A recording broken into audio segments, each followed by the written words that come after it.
Καλησπέρα και από μένα.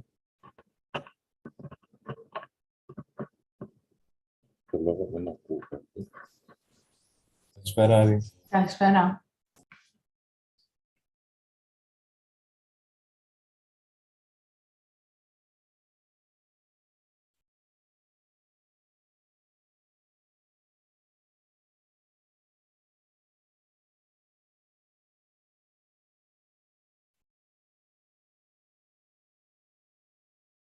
Ότι είναι live στο YouTube αυτή τη στιγμή. Ναι.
Καλημέρα σε όλες και όλους. Ελπίζω να με ακούτε καλά. Εκ μέρους της ομάδας των διοργανωτών θα ήθελα να σας καλωσορίσω στην σημερινή ενημερωτική εκδήλωση με θέμα «Επιχορηγήσεις του Ευρωπαϊκού Συμβουλίου Έρευνας και μεταδιδακτορικές υποτροφίες των δράσεων Μαρίς Κλοντόφσκα-Κιουρί στον Ορίζοντα Ευρώπη», που συνδιοργανώνεται από το Δίκτυο Πράξη και το Ίδρυμα Έρευνας και Καινοτομίας της Κύπρου. Πριν δώσω το λόγο στους ομιλητές μας για σύντομους χαιρετισμούς, θα ήθελα να σας παρουσιάσω την ατζέντα της εκδήλωσης.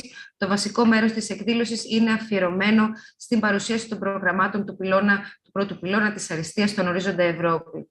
Έχουμε τη χαρά να έχουμε μαζί μας στελέχη από την Ευρωπαϊκή Επιτροπή που θα παρουσιάσουν το πρόγραμμα του Ευρωπαϊκού Συμβουλίου Έρευνας του European Research Council του ERC και τις δράσεις Μαρίς Κλοντόφσκα-Κιουρί, με έμφαση στις ευκαιρίες χρηματοδότησης και υποστήριξης για τους φορείς από την Ελλάδα και την Κύπρο. Έπειτα θα γίνει συζήτηση με τους εθνικούς εκπροσώπους και τα εθνικά σημεία επαφής του προγράμματος, καθώς και με επιτυχημένους ερευνητές για την προετοιμασία επιτυχημένων προτάσεων. Στο τέλος θα γίνει παρουσίαση των υπηρεσιών από τα εθνικά σημεία επαφής της Ελλάδας και της Κύπρου.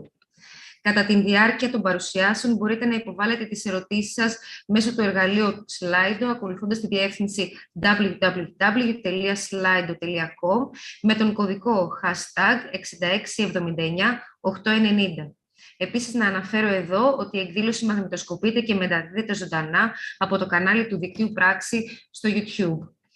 Τελειώνοντας με την παρουσίαση της ατζέντας, θα ήθελα να καλέσω την κυρία Κατερίνα Καρακασίδου, Εθνικό Σημείο Επαφής από την Κύπρο, για ένα σύντομο χαιρετισμό. Καλησπέρα και από μένα. Να σας καλωσορίσω και εγώ εκ μέρους του Ιδρύματος Έρευνας και Καινοτομίας της Κύπρου και εκ μέρους της συντονίστριας των Εθνικών Σημείων Επαφής της Κύπρου, Δ. Καλυψοσέπου, η οποία δυστυχώς δεν μπορούσε να είναι σήμερα μαζί μας στη σημερινή μας εκδήλωση. Το Ίδρυμα Έρευνας και Καινοτομίας, ως ο εθνικός φορέας αρμόδιος για την υποστήριξη της έρευνας και της καινοτομίας, έχει μεταξύ άλλων σκοπό την υποστήριξη ερευνητών και ερευνητριών για συμμετοχή στα προγράμματα του ERC και στις δράσεις Μαρίς Κλοντόφσκα-Κιουρί. Είχαμε τη χαρά τα τελευταία χρόνια να δούμε μια σημαντική αύξηση του ενδιαφέροντος προς τα προγράμματα αυτά και μέχρι στιγμής έχουμε καταφέρει να εξασφαλίσουμε 23 έργα ERC από το 7ο πρόγραμμα πλαίσιο και μετά και 40 individual fellowships στο πλαίσιο των δράσεων Marie Sklodowska-Curie το διάστημα 2014-2020. Οι αριθμοί αυτοί ενδεχομένως να φαντάζουν ικανοποιητικοί, λαμβάνοντας υπόψη το μέγεθος της χώρας, ότι είναι νησιωτική χώρα, με πληθυσμό λιγότερο από 1 εκατομμύριο. Ωστόσο, εμείς στο ΙΔΕΚ γνωρίζουμε ότι αυτά τα νούμερα μπορούν να βελτιωθούν. Η πεποίθησή μας αυτή βασίζεται στο υψηλό επίπεδο του ανθρώπινου κεφαλαίου που γνωρίζουμε ότι υπάρχει στον τομέα της έρευνας, τόσο στο εγχώριο σύστημα έρευνας, όσο και στη διασπορά, αλλά και στη βελτίωση των συνθηκών που καθιστούν την Κύπρο πλέον ελκυστικό προορισμό για ερευνητές και ερευνήτριες που θα ήθελαν να έρθουν από το εξωτερικό. Προς την κατεύθυνση αυτή παρέχουμε ένα ολοκληρωμένο πακέτο υπηρεσιών, τις οποίες θα παρουσιάσει ο συνάδελφός μου, ο Δ. Άγγελος Ντάντος, στο τέλος της εκδήλωσης, τόσο για τις χρηματοδοτήσεις του ERC, όσο και για τις χρηματοδοτήσεις των δράσεων Marie Sklodowska-Curie. Διότι αναγνωρίζουμε ότι είναι πολύ περισσότερο από απλές χρηματοδοτήσεις, είναι πλέον απόδειξη αριστείας σε όλη την Ευρώπη, κάτι που μπορεί να αναδείξει περαιτέρω το υψηλό επίπεδο των ερευνητών και ερευνητριών μας. Δράτω με τις ευκαιρίες να ευχαριστήσω φυσικά τους συναδέλφους στο δίκτυο Πράξη είτε για τη συνδιοργάνωση της σημερινής εκδήλωσης. Η Ελλάδα και η Κύπρος έχουν μακροχρόνια συνεργασία σε θέματα έρευνας και καινοτομίας. Η σημερινή εκδήλωση αποτελεί μια έμπρακτη απόδειξη αυτής της συνεργασίας. Και κοινή βάση φυσικά είναι το γεγονός ότι οι άνθρωποι αποτελούν το πολυτιμότερο πλεονέκτημα των δύο χωρών. Να μην μακρηγορήσω για να έχουμε το μέγιστο δυνατό χρόνο για τις κεντρικές παρουσιάσεις της εκδήλωσης και για τα testimonials που κατά τη γνώμη μου θα εμπνεύσουν πολύ τους ερευνητές και τις ερευνητριές μας. Επιτρέψτε μου μόνο να εκφράσω τις θερμές ευχαριστίες μου στους ομιλητές και στις ομιλήτριές μας και φυσικά σε όλους εσάς που είστε εδώ σήμερα και να δώσω το λόγο στη Δόκτωρ Ινώα Γραφιώτη, Scientific Officer στο ERC Executive Agency, για την παρουσίαση των επιχορηγήσεων και προκηρύξεων του ERC. Και να σας θυμίσουμε ότι μπορείτε να στέλνετε τις ερωτήσεις σας μέσω του Slido και θα απαντηθούν στη συνέχεια μετά τις κεντρικές παρουσιάσεις. Καλησπέρα, λέγομαι Ινώα Γραφιώτη, δουλεύω στο ERC. Μισό λεπτό να κάνω share την παρουσίασή μου. Okay. Λοιπόν, δυστυχώς την παρουσίαση θα την κάνω στα αγγλικά, αλλά τις ερωτήσεις μπορούμε να τις κάνουμε στα ελληνικά. Χαίρομαι πάρα πολύ που είμαι εδώ πέρα. Η παρουσίαση μου θα έχει τρεις... να πω ότι είμαι coordinator ενός από τα panels του ERC, το LS1, Molecules of Life. Αυτό σημαίνει ότι είμαι στα panel meetings όλων των Start and Consolidator and Advanced Grant, αλλά έχω συναδέλφους που είναι στο Synergy και έτσι μπορώ να σας πω και πληροφορίες για το Synergy αν σας ενδιαφέρουν. Η παρουσίασή μου έχει 3 κομμάτια. Θα πω λίγα πράγματα για το τι είναι το ERC, γιατί υποθέτω ότι για να είσαστε εδώ πέρα ξέρετε μερικά πράγματα. Θα κάνω focus περισσότερο στο πώς να κάνετε αίτηση και μερικές στατιστικές στο τέλος. Το ERC είναι 3 πράγματα. Το ένα πράγμα... το λέω στα ελληνικά. Okay, ERC is 3 things. The first thing is Horizon Europe, which is 16 billion euros and 17% of the whole Horizon Europe budget is the ERC. And the reason why I'm saying this is our budget keeps increasing, and it's 16 billion for Horizon Europe compared to 13 billion in Horizon 2020. And even though 3 billion might not seem a lot to you, but you have to remember that this is for 27 countries. And the UK used to take a big percentage of this budget, and this means that our success rates are a lot higher. Here you can see the success rates for FP7 and Horizon 2020 for each of the calls. So you can see that in Horizon 2020, we already had an increase to 12.4% and from 10%. But I can tell you that in 2022 calls, given the number of proposals that we have received, the success rates are predicted to be around 15%. So there is more budget. There is bigger success rates, healthier success rates, if I may say so. So please do come and apply. So the second thing of the Scientific Council, the ERC, is the Scientific Council members. We have the luck to have 22 prominent scientists that are there to take decisions for us.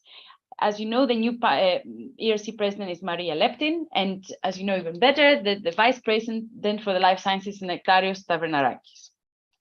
The third thing that the ERC is the ERC Executive Agency. That's our building. That's where I am at the moment. And we are people who have very passionate people, and we want to make sure that the excellent ideas that have not happened yet and the scientists that are dreaming them up are supported.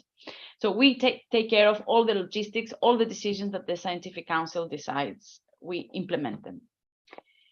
The ERC is the crown jewel of the European Union. We are a success story. We've been around for 15 years. In these 15 years, 11,000 scientists have been funded, but more importantly, 80,000 people have been funded in these teams. Over 2020 patents. We have 400 startups, loads of publications. We have 9 Nobel Prizes. I think I need to update this slide because we got 2 Fields medals last week. So loads of awards, loads of highly cited publications. It is a success story. And one of the reasons why it's a success story is because it's very simple. It's one researcher, one host institution, one project, one selection criterion. So we fund individual researchers from all over the world. We give them long-term grants to high-risk, high-gain projects in any field of science, whether this is life sciences, physical sciences and engineering, and social sciences and humanities. What are our grants? There are 4 different types. The starting grants are for people who are 2 to 7 years after the PhD, and they can get funded for up 1.5 million. Then we have the consolidator grants, which are 7 to 12 years after the PhD, which is 2 million euros for 5 years. Advanced grants, they need to have a track record of the 10 years, and they can ask 2.5 million for 5 years. And then you have the synergy grant that are for 2 to 4 people. They can ask for 10 million for 6 years. And in this case, one of the principal investigators can be based outside the EU. All these people who have an ERC grant can also apply for a POCA grant, a proof of concept grant, which is the lump sum 150,000 euros.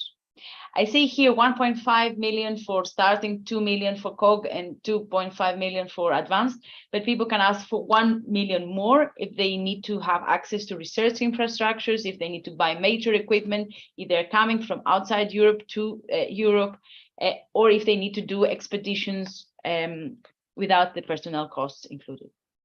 So these are our grants. The ERC historically has been giving priority to young scientists, so starting grants and consolidator grants. So given that today is more for starting and synergy grants, so this is a point that most of our budget goes to these calls. As I mentioned before, there's only one criterion. It's excellence is the sole criterion, but it's divided in 2 things. So you have to make sure that both the research project and the PI have excellence. So in terms of the research project, the groundbreaking nature and potential scientific impact that is judged. They look at the importance of the scientific challenges, whether it's ambitious and beyond the state of the art, if it's high risk, high gain. And at step 1, they judge the feasibility and the relevance. At step 2, they also judge the methodology. In the case of the principal investigator, they look at the ability of the PI for groundbreaking research, the scientific expertise and capacity to execute the project, the know-how and the leadership. This is in the case of the individual grants. In the case of the synergy grants, we have some additional criterion because they are trying to see if the synergy grant, the proposal is more than the sum of the individual PIs alone, if they are combining scientific approaches, and in the case of the principal investigators, if they can, if the group is assessed as a whole, as intellectual capacity and creativity. So I would like to say here something. So as I said, the excellence is both for research project and the principal investigators. This doesn't mean that the panels are putting an equal weight in these 2 things. So very often I see panels, they are putting more weight in the research project than the principal investigator. Already the people applying, they have very good CVs. The interest of the panel is more on the project. Of course, you have to prepare that part of the principal investigator as well. But I'm saying that this rumor that if you don't have the perfect CV, you cannot apply, you cannot get a grant, this is not the case. So why should you apply for an ERC grant? Because it's a lot of work. The reason is that you will be able to research a topic of your own choice with a team of your own choice. You can have true financial autonomy for 5 years. Can negotiate with your host institution the best conditions of work, for example, your teaching duties, for example. You can attract top team members and collaborators. You can get the grant and go somewhere else, and you can attract additional funds. So this is the short introduction to the ERC. So how to apply in different steps. So first of all, you need to register early and go and look into the funding and tender portal. You can download the templates, especially the information for applicants. This is annually updated, so it's very important that you look at exactly what it said in there. And talk to your institution's grant office. We find that the grant offices have more and more information and more access to grants. So, and also it's them who are going to provide you with a host institution letter that you need for eligibility purposes.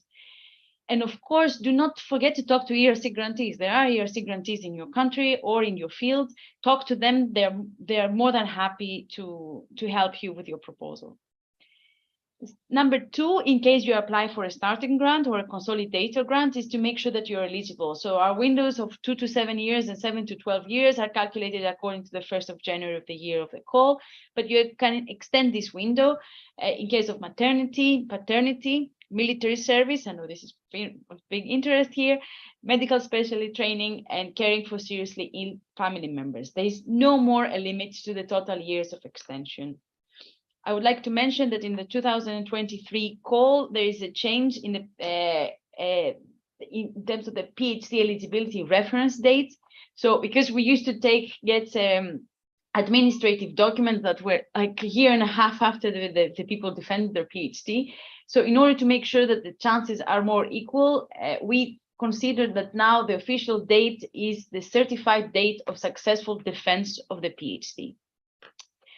The step number 3 is to decide whether to apply. And I'm putting this here because there is this rumor that you should wait until the end of the eligibility window, because then you're going to be more senior and you're going to be more competitive.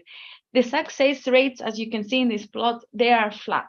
So the important thing is that you come with your proposal when you're ready, when you have some new data, when you have a new idea, when you have when you are ready. Then in case you don't you are not successful, then you are able to reapply, because the panels are going to give you a lot of feedback, and you can base this feedback to reapply. And also the saddest thing for panels is that when you come to step 2 and you're an unfunded A, and they know that you're not going to apply next year because you're not ready, you're going to think you're not ready for a consolidator or an advanced grant. So come when you're ready, not when it's at the end of your window. Step number 4, choose your panel. This is also very important because we find that a lot of people choose the panels strategically and not according to where the panel fits. And this creates issues for some of the proposals as well. So just so you know, our budget is distributed according to the number of proposals submitted to a panel. So if a panel has 200 proposals, they usually will give 20 grants. If a panel has 100 proposals submitted, they will give 10 grants. So the success rate is the same, so there is no point playing with this. What is important is that you look at the descriptions in descriptors in the information for applicants, and you pick the correct panel.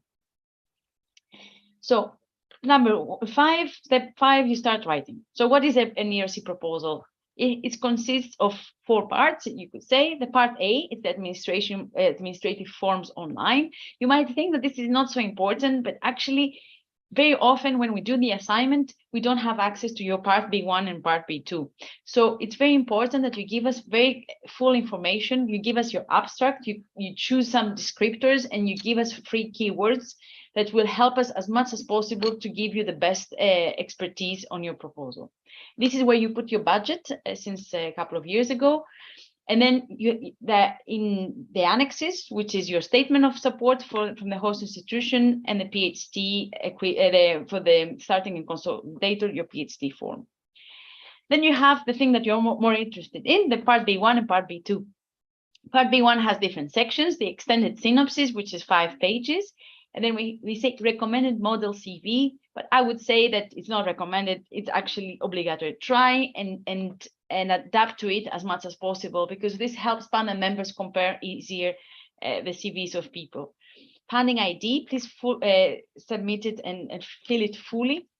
And the track record. The track record is your opportunity to tell your story. So use it. You don't just need to list your publications, your 5 or 10 publications. Use it to say your story. What is your contribution to the papers? Why did you choose them? You can tell your story. You don't just need to list things.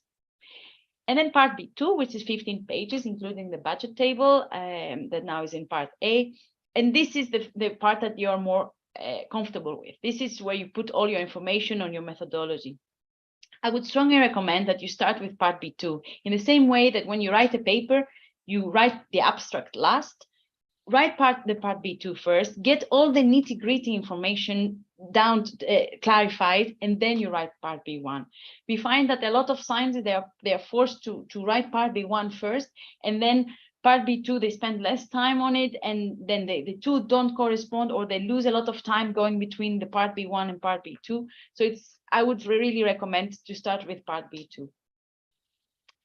I would also say that, but we can talk about it more later, that the Scientific Council has signed with DORA in July 2021, and this is sort of changing things, but if you're more interested, we can talk about it later.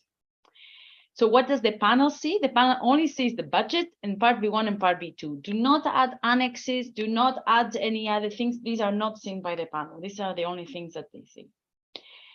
So what is our evaluation process? It's quite simple. So once we give part B1 to the panel members to look at remotely, they are acting as journalists and they are looking at feasibility. Then we have the panel meeting where the people can give A, B, or C. Only the A's, they have sufficient quality to pass to step 2 of the evaluation. The B's and C's, they get feedback.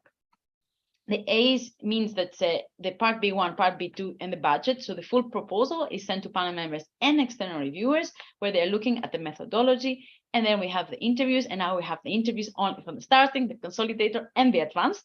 We had the advanced interviews last year. They went brilliantly. It was really fantastic. So now we have interviews in all the calls. In the case of synergy, things are a bit different. There's 3 steps. It's just that step 1, it's only the panel chairs and the vice chairs that are in the step 1 meeting, and they are the ones who decide which ones they go to step 2, which means which ones they go to external reviewers, and then it's the panels who meet, and they decide who comes for an interview, and the interview is at step 3. So once you've done it, please submit a couple of days before the deadline, because we know IT is never predictable. So make sure that you put a couple of days before the deadline a proposal, and then you can keep submitting a new version as you go. And once you submit, all you have to do is wait. You can have a cocktail on one of the nice beaches of Cyprus and Greece, and it's our turn to do the work.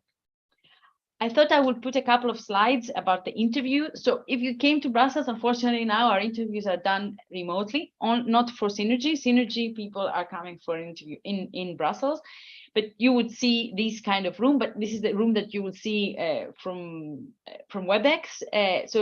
We will see your face here, and you will see your presentation there, and that's what the room looks like with all the panel members. So just a couple of comments. So please focus on the science. We find that people are coached to make these super business presentations. You're talking to scientists like you. So you don't need to make a business presentation. Make sure you anticipate the questions and also the cases where you do not have the answer. Know very well the details of your proposal, and including your budget and your research area. You'll be surprised how many people do not know what are the main competitors. You can visit your collaborators between finding out the news to look at your supporting evidence for them. And some panels, they like to have one question that is the same for all candidates. So these are examples more or less of questions that they ask. So make sure that you have an answer to these questions. And the answer to where do you see yourself in 5 years is not to be an ERC grantee and applying for my next ERC grant. You should not spend time explaining your CV. Focus on the project. When the panel asks questions, do not answer with excellent question. We find that panels are congratulated a lot, and they start finding it annoying after the 3rd or 4th interview. Keep the time, of course, and practice. Couple of rumors. choose your acronym in alphabetical order because interviews are planned alphabetically. This is not the case. The important thing is that you use an acronym that is easy to say. It doesn't have to be a real acronym. It can be a word. If the panel members are going to defend your project, please do not call your project X, Y, Z, 1, 2, 3, Y. It should be easy to say. And then there's a second rumor that late afternoon interviews have less chance. Panel members are tired. Unfortunately, panel members are tired the whole time. So we're giving them coffee, we're giving them biscuits, we're giving them anything that we can do on our side. But you need to shake them up whatever time of the day. Here I have a list of reasons for rejection. The project is too narrow, too broad, incremental. It's a collaborative project, several PIs not in the synergy. The work plan is not detailed, insufficient risk assessment. Make sure that you have some risk assessment and some information about the team in part B1 as well, not just B2. And part B2 did not give sufficient information on the principal investigator, insufficient track record or insufficient potential for independence. So it's potential, not already independence in the starting ground. In the interview, vaguely addressed questions. This is not the project, the PI's own idea, lack of supporting evidence. Similar work published in the meantime, either by the PI themselves, so the freshness of goes away, or by someone else, unaddressed issues. So if rejected, keep trying because reapplicants have a higher success rate, as I said before. When are the deadlines? For the starting line is the 25th of October, for the synergy, the 8th of November, for consolidator, 2nd of February, and for advanced, the 23rd of May. And as I said, some statistics. So here are the statistics for Greece and Cyprus. We have 59 projects for Greece and 13 for Cyprus. Most of them seem to be starting grants. We have also 3 synergy grants from Greece and 1 from Cyprus. And in terms of domains, mostly it's physical sciences and engineering. So I'm from the life sciences. So if any people are going to apply for the life sciences, I'm here to answer some life sciencey questions if you want. The success rates are 5% and 4%. But as I said, we have more budget, and please come and get it. The more you apply, the more knowledge is about what is a successful ERC proposal. So the better the success rate. And these are the statistics about the people in the country and the people abroad. Yes, indeed. You can use also the feedback from people, Greek people who are abroad. The projects are very successful. So you can see here for Greece that there's more publications than expected from the projects. So I would like to strongly recommend you to look at these ERC classes. I am actually one of the 5 people that are doing these classes. They're based on a script that I had written. So they give a lot of information that I was not able to give now. And I want to thank you for your attention, and I hope I kept my time. Σας ευχαριστούμε πάρα πολύ, Δόκτωρα Γραφιώτη, για αυτήν την τόσο περιεκτική παρουσίαση. Έχουμε αρκετές ερωτήσεις στο Slido. Η συνάδελφος η Μαρία Σαμαρά, Εθνικό Σημείο Επαφής της Ελλάδας για τα ERC, θα μας βοηθήσει να τις απαντήσουμε, να τις διαβάσουμε και να τις απαντήσουμε. Μαρία μου. Ευχαριστώ και εγώ από την πλευρά μου την κυρία Γραφιώτη για την εξαιρετική παρουσίασή της. Υπάρχει μια ερώτηση σχετικά με τη διαθεσιμότητα των παρουσιάσεων. Θα είναι διαθέσιμες στην ιστοσελίδα των διοργανωτών αργότερα μέσα στη ημέρα. Υπάρχουν ερωτήσεις και στο chat. Να ξεκινήσω τις ερωτήσεις στο chat και να παρακαλέσω να υποβάλλονται οι ερωτήσεις στο Slido. Στο chat υπάρχει ερώτηση. Εάν μπορείτε να, regarding synergy, can you please verify that only one PI should be from an EU country? Is there some preference in being more than one, or even all the PIs from EU? No. Μπορεί μόνο ένας να είναι εκτός EU. Όλοι οι υπόλοιποι πρέπει να είναι, αλλά δεν υπάρχει κανένα preference. Πραγματικά έχω δει interviews και discussions στο Synergy. Σημαντικό είναι το project. Δεν είναι advantage ούτε disadvantage. Γιατί έχω ακούσει αυτό, αν είναι εκτός της Ευρωπαϊκής Ένωσης σημαίνει ότι θα πάνε τα χρήματα εκτός και δεν θα το αρέσει στο πάνω. Όχι. Το σημαντικό είναι το project και το synergy ανάμεσα στους PIs. Επόμενη ερώτηση. Success rates did not include synergy grants. Έχετε πληροφορίες για success rates για synergy grants? Ξέρω ότι ήταν 8% το 2020,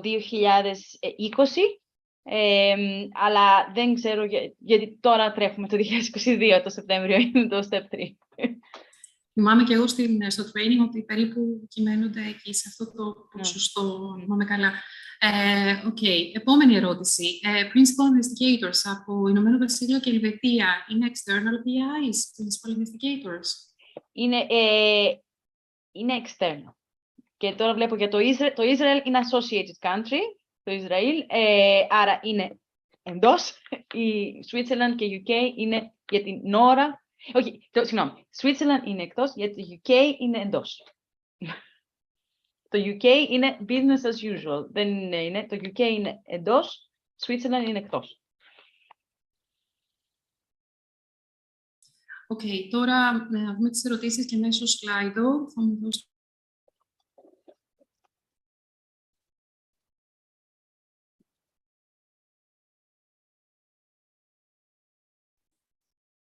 Λοιπόν, η πρώτη ερώτηση. Υπάρχουν συγκεκριμένοι κανόνες σχετικά με την κατανομή του προϋπολογισμού? Ναι, όπως είπα, λοιπόν, υποθέτω ότι είναι ανάμεσα για τα panels. Σε αυτό είναι, παίρνουμε το budget των proposals που έχουν γίνει σε κάθε panel.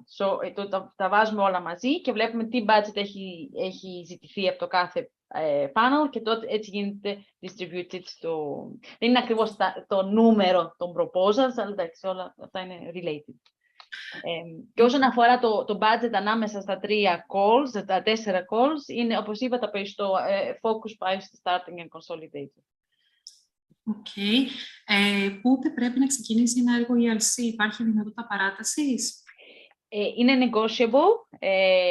Πρέπει να δώσετε, πρέπει να υπάρχει κάποιο reasoning, φυσικά, αλλά παραδείγματος χάρη, ας πούμε, reasonings που έχω ακούσει είναι το δικό μας course institution, οι PhD students όλοι αρχίζουν το Σεπτέμβριο. Μπορώ να αρχίσω το project το Σεπτέμβριο ή πρέπει να αλλάξω course institution ή θέλω να κάνω ένα sabbatical πρώτα. Αυτά είναι όλα reasonable reasons for extension. Δεν μπορούμε να περιμένουμε πάρα πολύ καιρό, αλλά ένα χρόνο γίνεται.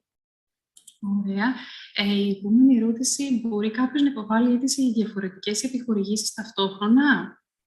Μπορεί να κάνει αίτηση στο ERC και στο Marie Curie, αλλά δεν μπορεί να κάνει αίτηση στο ERC Starting και στο ERC Synergy ή στο Advanced και στο Synergy.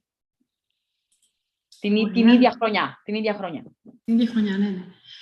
Μπορεί ο φορέας φιλοξενίας οχώς να είναι ιδιωτικός οργανισμός? Μάλιστα, αλλά απλά λογικά πολλά από τα κομμάτια από το funding θα είναι PhD students και έτσι θα πρέπει το άτομο που είναι PI να έχει βρει ένα negotiation με ένα host institution που μπορεί να κάνει award PhD certificates. Άρα, αν αυτό πληρεί τις προϋποθέσεις, δεν υπάρχει κανένα πρόβλημα. Επόμενη ερώτηση. Ποιο είναι το ελάχιστο διάστημα χρηματοδότησης? Δεν υπάρχει ελάχιστο διάστημα, νομίζω. Μου έχει ξανακάνει. Συνήθως ο κόσμος θέλει περισσότερα χρόνια από ότι λιγότερα. Απλά πρέπει, αν δεν είναι για 5 χρόνια και είναι παραδείγματος χάρη για 3 χρόνια, τότε παραδείγματος χάρη ένας advanced δεν μπορεί να ζητήσει 2,5 εκατομμύρια για 3 χρόνια. Πρέπει να κάνει adjust το budget να είναι 1,5 χρόνο για 3 χρόνια, παραδείγματος χάρη. Can I include collaborations in the ERC proposals? Αυτό είναι πολύ ενδιαφέρουσα ερώτηση, γιατί ναι, πρέπει να υπάρχουν collaborators, αλλά πρέπει να δείξετε ότι εσείς είσαστε ο leader στο project. Πώς μπορείτε να το κάνετε αυτό? Παραδείγματος χάρη, μπορεί να πείτε, δεν ξέρω αυτή την τεχνική και έτσι γι' αυτό έχω ανάγκη αυτόν τον collaborator. Ένας από τους PhD students ή ένας από τους postdoc θα πάει εκεί πέρα να μάθει την τεχνική και να έρθει σε μένα. Δηλαδή, δεν πρέπει να αποφύγετε να δεχτεί ότι το project είναι ουσιαστικά collaborative project. Φυσικά, αυτά είναι μεγάλα project και είναι πολύ interdisciplinary project πολλές φορές, even though it's not a requirement. Λογικά θα έχετε collaborators. Και είναι καλό να έχετε collaborators, γιατί δείχνει ότι είσαστε δικτυωμένοι. Αυτό. Απλά πρέπει να προσέξετε να μην φανεί ότι είναι multi... Τώρα, αυτό όχι για το synergy. Τώρα. Υποθέτω ότι αυτό είναι το synergy. Και η τελευταία ερώτηση, αν υπάρχουν opinion papers για το θέμα αυτό πριν από την αξιολόγηση για το θέμα που σχετίζεται με την ιδέα, υπάρχει κάποιο... Καταλαβαίνω ότι η ερώτηση είναι ότι είχατε αναφέρει να μην δημοσιευτεί κάποιο κομμάτι της ιδέας. Αν υπάρχουν κάποια opinion papers για το θέμα αυτό πριν από την αξιολόγηση, αυτό είναι αποδεκτό? Αυτό είναι ένα opinion paper. Δεν είναι, τώρα μιλάω για, παραδείγματος χάρη, λέει στο project, okay, στο πρώτο work package, στο πρώτο aim, θα κάνουμε αυτά τα πειράματα ή θα κάνουμε develop αυτό το technique. Και πηγαίνουν και βγαίνουν στο nature, ανάμεσα στο submission και στο τέτοιο, ότι έχει γίνει αυτό. Αυτό βγάζει από το fresh. Τώρα, πίσω opinion paper, φυσικά είναι η αρχή ενός project. Δεν είναι ότι έχετε κάνει το 1/3 του project ήδη.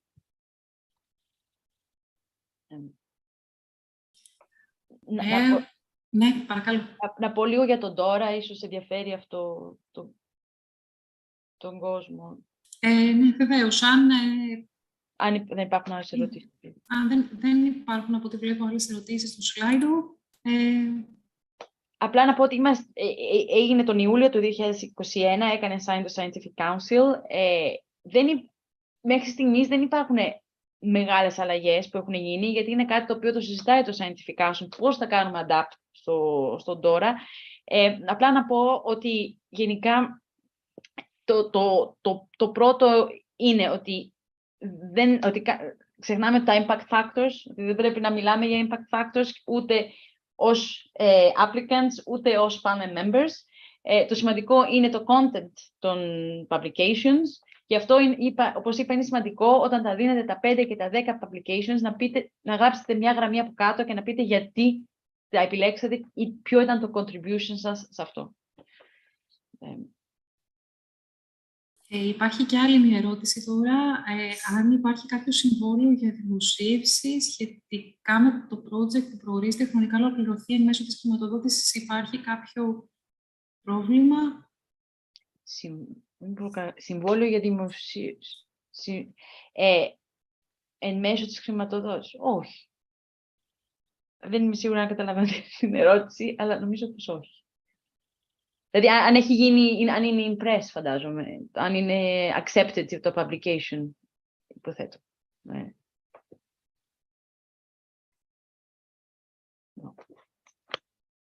Πολύ ωραία. Ευχαριστούμε πάρα πολύ, Δόκτωρα Γραφιώτη. Ευχαριστούμε, Μαρία μου, για το συντονισμό του Q&A. Να προχωρήσουμε με την επόμενη παρουσίασή μας. Θα ήθελα να καλέσω στο βήμα τον Δόκτωρ Θεόδωρο Στάικο, Postdoctoral Fellowships Call Coordinator από το European Research Executive Agency, ο οποίος θα μας παρουσιάσει τις μεταδιδακτορικές υποτροφίες Μαρίας Σκλοντόφσκα-Κιουρί και ειδικότερα την προκήρυξη του 2022. Καλώς ορίσατε. Δεν σας ακούμε. Αν θέλετε να κάνετε unmute.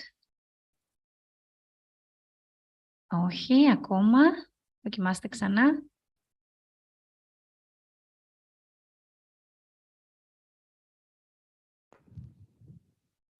Ακούγομαι τώρα? Τώρα ακούγεστε, ναι. Καλώς ορίσατε. Γεια σας. Καλησπέρα και από μένα.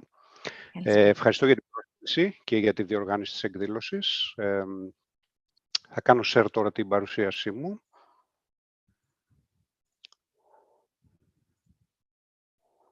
Πείτε μου αν είναι εμφανής, αν είναι εντάξει. Ναι, μια χαρά. Ωραία. Να κάνω hide, είπαμε αυτό, ωραία. Λοιπόν, θα προσπαθήσω και εγώ να είμαι συνεπής με τον χρόνο, γιατί είναι περιορισμένος, να παρουσιάσουμε όλες τις λεπτομέρειες της δράσης. Καλησπέρα σε όλους τους συμμετέχοντες. Ονομάζομαι Θεόδωρος Στάικος. Είμαι ο υπεύθυνος του call για τις μεταδιδακτορικές υποτροφίες. Εργάζομαι στο European Research Executive Agency. Είναι στο ίδιο κτίριο που σας έδειξε η συνάδελφος προηγουμένως, η κυρία Γραφιώτη, στο λεγόμενο Covent Garden, στις Βρυξέλλες. Αυτή τη στιγμή δεν βρίσκομαι εκεί. Είμαι στο Unit Α2, που είμαστε υπεύθυνοι για τις μεταδιδακτορικές υποτροφίες. Και η σημερινή παρουσίασή μου στοχεύει αποκλειστικά στις... θα σας εξηγήσω κάποια πράγματα, όχι όλες τις λεπτομέρειες, γιατί ο χρόνος δεν το επιτρέπει, αλλά θα σας παρουσιάσω μόνο τις μεταδιδακτορικές υποτροφίες, όπως ίσως γνωρίζετε, το Marie Skłodowska-Curie Action, η δράση στο Marie Skłodowska-Curie, είναι ένα αρκετά ευρύ πρόγραμμα χρηματοδοτήσεων που περιλαμβάνει 5 διαφορετικές δράσεις, διδακτορικές υποτροφίες, μεταδιδακτορικές, staff exchanges, co-funds. Όπως καταλαβαίνετε, το εύρος είναι αρκετά μεγάλο. Θα επικεντρωθούμε σήμερα μόνο στις μεταδιδακτορικές υποτροφίες, στις οποίες είμαι και υπεύθυνος του συγκεκριμένου call, και θα σας παρουσιάσω ως κομμάτι, αναπόσπαστο κομμάτι των μεταδιδακτορικών υποτροφιών, θα σας παρουσιάσω και τα ERA Fellowships, το οποίο είναι ένα πολύ ενδιαφέρον κομμάτι των μεταδιδακτορικών υποτροφιών, και ευτυχώς η Ελλάδα από φέτος, από πέρυσι ουσιαστικά, είναι επιλέξιμη. Η Κύπρος ήταν και στο προηγούμενο πρόγραμμα πλαίσιο. Οπότε θα δούμε όλες τις λεπτομέρειες. Ας ξεκινήσουμε με τους κύριους στόχους του προγράμματος. Ο κυριότερος στόχος του προγράμματος των μεταδιδακτορικών υποτροφών είναι να προάγει την αριστεία μέσα της υλοποίησης ενός ερευνητικού προγράμματος. Στοχεύουμε να ενισχύσουμε την δημιουργικότητα και τις δυνατότητες των ερευνητών με διδακτορικό δίπλωμα. Αυτό είναι πολύ σημαντικό. Δηλαδή, η κατοχή διδακτορικού διπλώματος είναι προαπαιτούμενο για να συμμετέχει κάποιος στις μεταδιδακτορικές υποτροφίες, να είναι επιλέξιμος. Και ουσιαστικά είναι δράσεις διεθνής κινητικότητας, με ισχυρή όμως εστίαση σε διατομεακές και διεπιστημονικές δράσεις.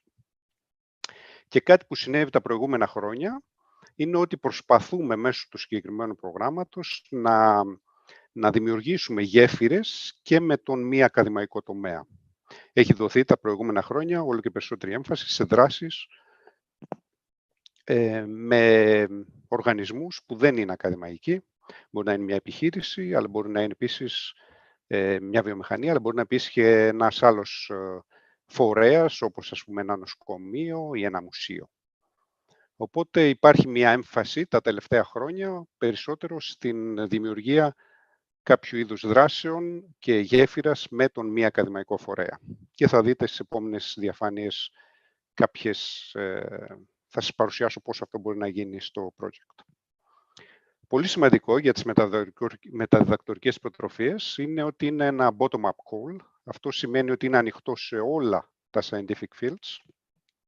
Δεν υπάρχει κανένας περιορισμός.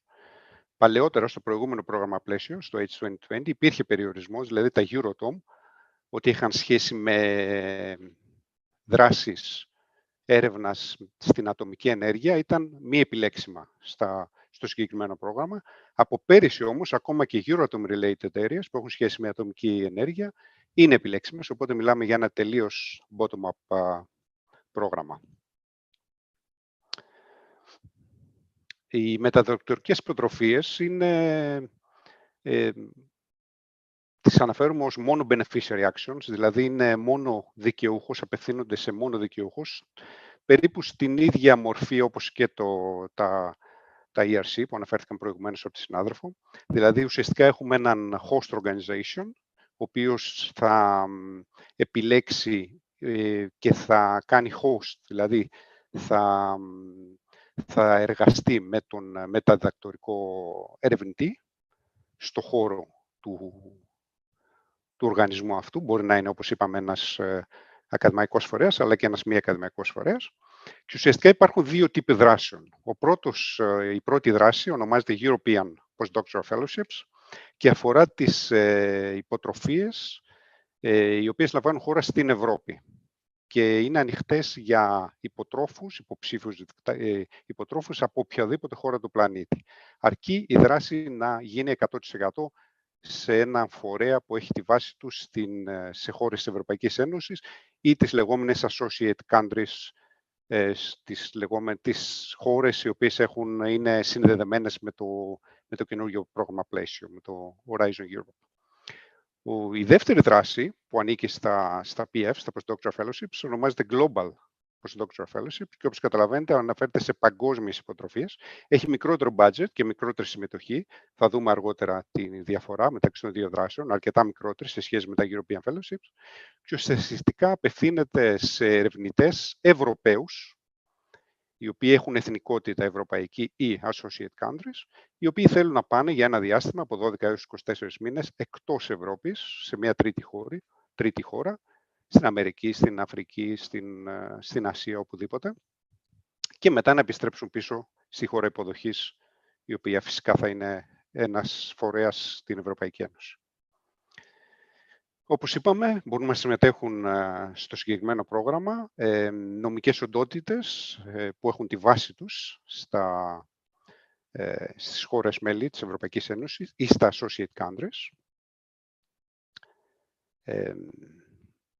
Όσον αφορά τις χώρες που είναι συνδεδεμένες με τον Ορίζοντα Ευρώπη, έγινε πριν μια αναφορά από τη συνάδελφο και σε μια ερώτηση για την Ελβετία και για το Ηνωμένο Βασίλειο. Όπως σωστά αναφέρθηκε, η Ελβετία αυτή τη στιγμή θεωρείται τρίτη χώρα, δηλαδή δεν είναι associate country. Η λίστα με των associate countries που έχουν υπογράψει τη σύνδεση με την Ευρωπαϊκή Ένωση για συμμετοχή στο Horizon Europe ανανεώνεται συνεχώς. Αυτή τη στιγμή περιλαμβάνει γύρω στις 17 χώρες, όχι την Ελβετία. Περιλαμβάνει όμως το Ηνωμένο Βασίλειο προς το παρόν, αλλά φυσικά, όπως καταλαβαίνετε, είναι λίγο το θέμα με το Ηνωμένο Βασίλειο.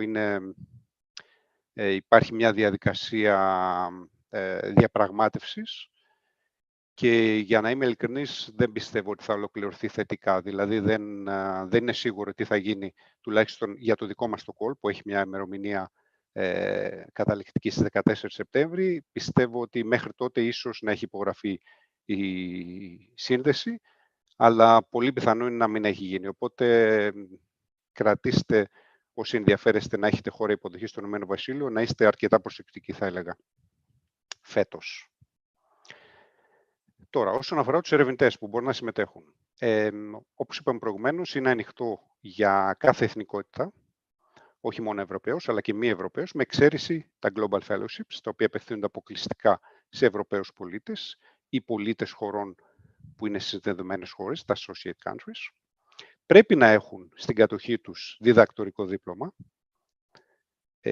μέχρι την ημερομηνία της καταληκτική ημερομηνία της υποβλής προτάσεως, που για μας φέτος είναι στις 14 Σεπτέμβρη του 2022. Οπότε μέχρι εκείνη την ημερομηνία πρέπει, αν δεν έχουν στην κατοχή τους το διδακτορικό, τουλάχιστον να έχουν περάσει successfully το λεγόμενο defense ή το viva σε κάποιες χώρες, όπως ονομάζεται, δηλαδή να έχουν περάσει την αξιολόγηση του διδακτορικού τους, χωρίς όμως conditions, δηλαδή να είναι unconditional το defense. Αυτό είναι μια διευκρίνηση που έγινε στο φετινό call, δηλαδή δεν υπήρχε πέρυσι. Οπότε φέτος δώστε λίγο περισσότερη προσοχή ότι όσοι θέλουν να συμμετέχουν πρέπει να έχουν μέχρι τις 14 Σεπτέμβρη, όχι μόνο αν δεν έχουν πάρει το διδακτορικό τους, πρέπει να έχουν περάσει successfully, unconditional, την τελική εξέταση. Υπάρχει ένας τρίτος περιορισμός για τους ερευνητές, ότι απευθύνεται, όπως καταλαβαίνετε, σε νέους ουσιαστικά ερευνητές που έχουν έως 8 χρόνια από την λήψη, από την ημερομηνία απονομής του διδακτορικού.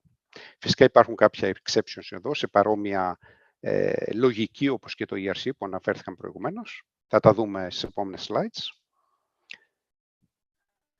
Και υπάρχει το λεγόμενο mobility rule, το οποίο είναι ο κανόνας κινητικότητας, ο οποίος ουσιαστικά αναφέρει ότι ο ερευνητής δεν θα πρέπει, ο ερευνητής που θέλει να συμμετέχει και να είναι επιλέξιμος, δεν θα πρέπει να έχει ζήσει ή να έχει εργαστεί στη χώρα υποδοχής του host περισσότερο από 12 μήνες τα προηγούμενα 3 έτη. Ουσιαστικά αυτά είναι τα eligibility conditions για το συγκεκριμένο πρόγραμμα. Όσον αφορά τη διάρκεια, εδώ υπάρχουν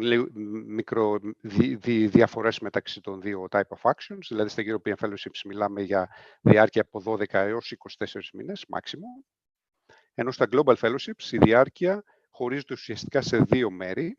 Είναι το λεγόμενο outgoing phase, το οποίο δηλαδή πηγαίνει ο ερευνητής σε χώρα εκτός Ευρωπαϊκής Ένωσης, σε μια τρίτη χώρα, για ένα διάστημα μεταξύ 12 και 24 ετών, και μετά πρέπει υποχρεωτικά να γυρίσει στον host, δηλαδή στην Ευρωπαϊκή Ένωση, για μια περίοδος 12 μηνών.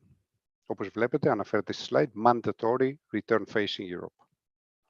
Επίσης, κατά τη διάρκεια της δράσης, και στα European και στα Global Fellowships υπάρχει δυνατότητα το secondment. Secondment σημαίνει ότι είναι κάποιες μικρές περιόδους, στις οποίες ο ερευνητής μπορεί να πάει σε έναν τρίτο οργανισμό ή σε μια τρίτη χώρα, εντός Ευρωπαϊκής Ένωσης και εκτός από πέρυσι. Δεν υπάρχει περιορισμός σε αυτό, αλλά για μικρή χρονική διάστημα για να κάνει κάποιες δράσεις ερευνητικές που έχουν σχέση φυσικά με το project που υλοποιεί.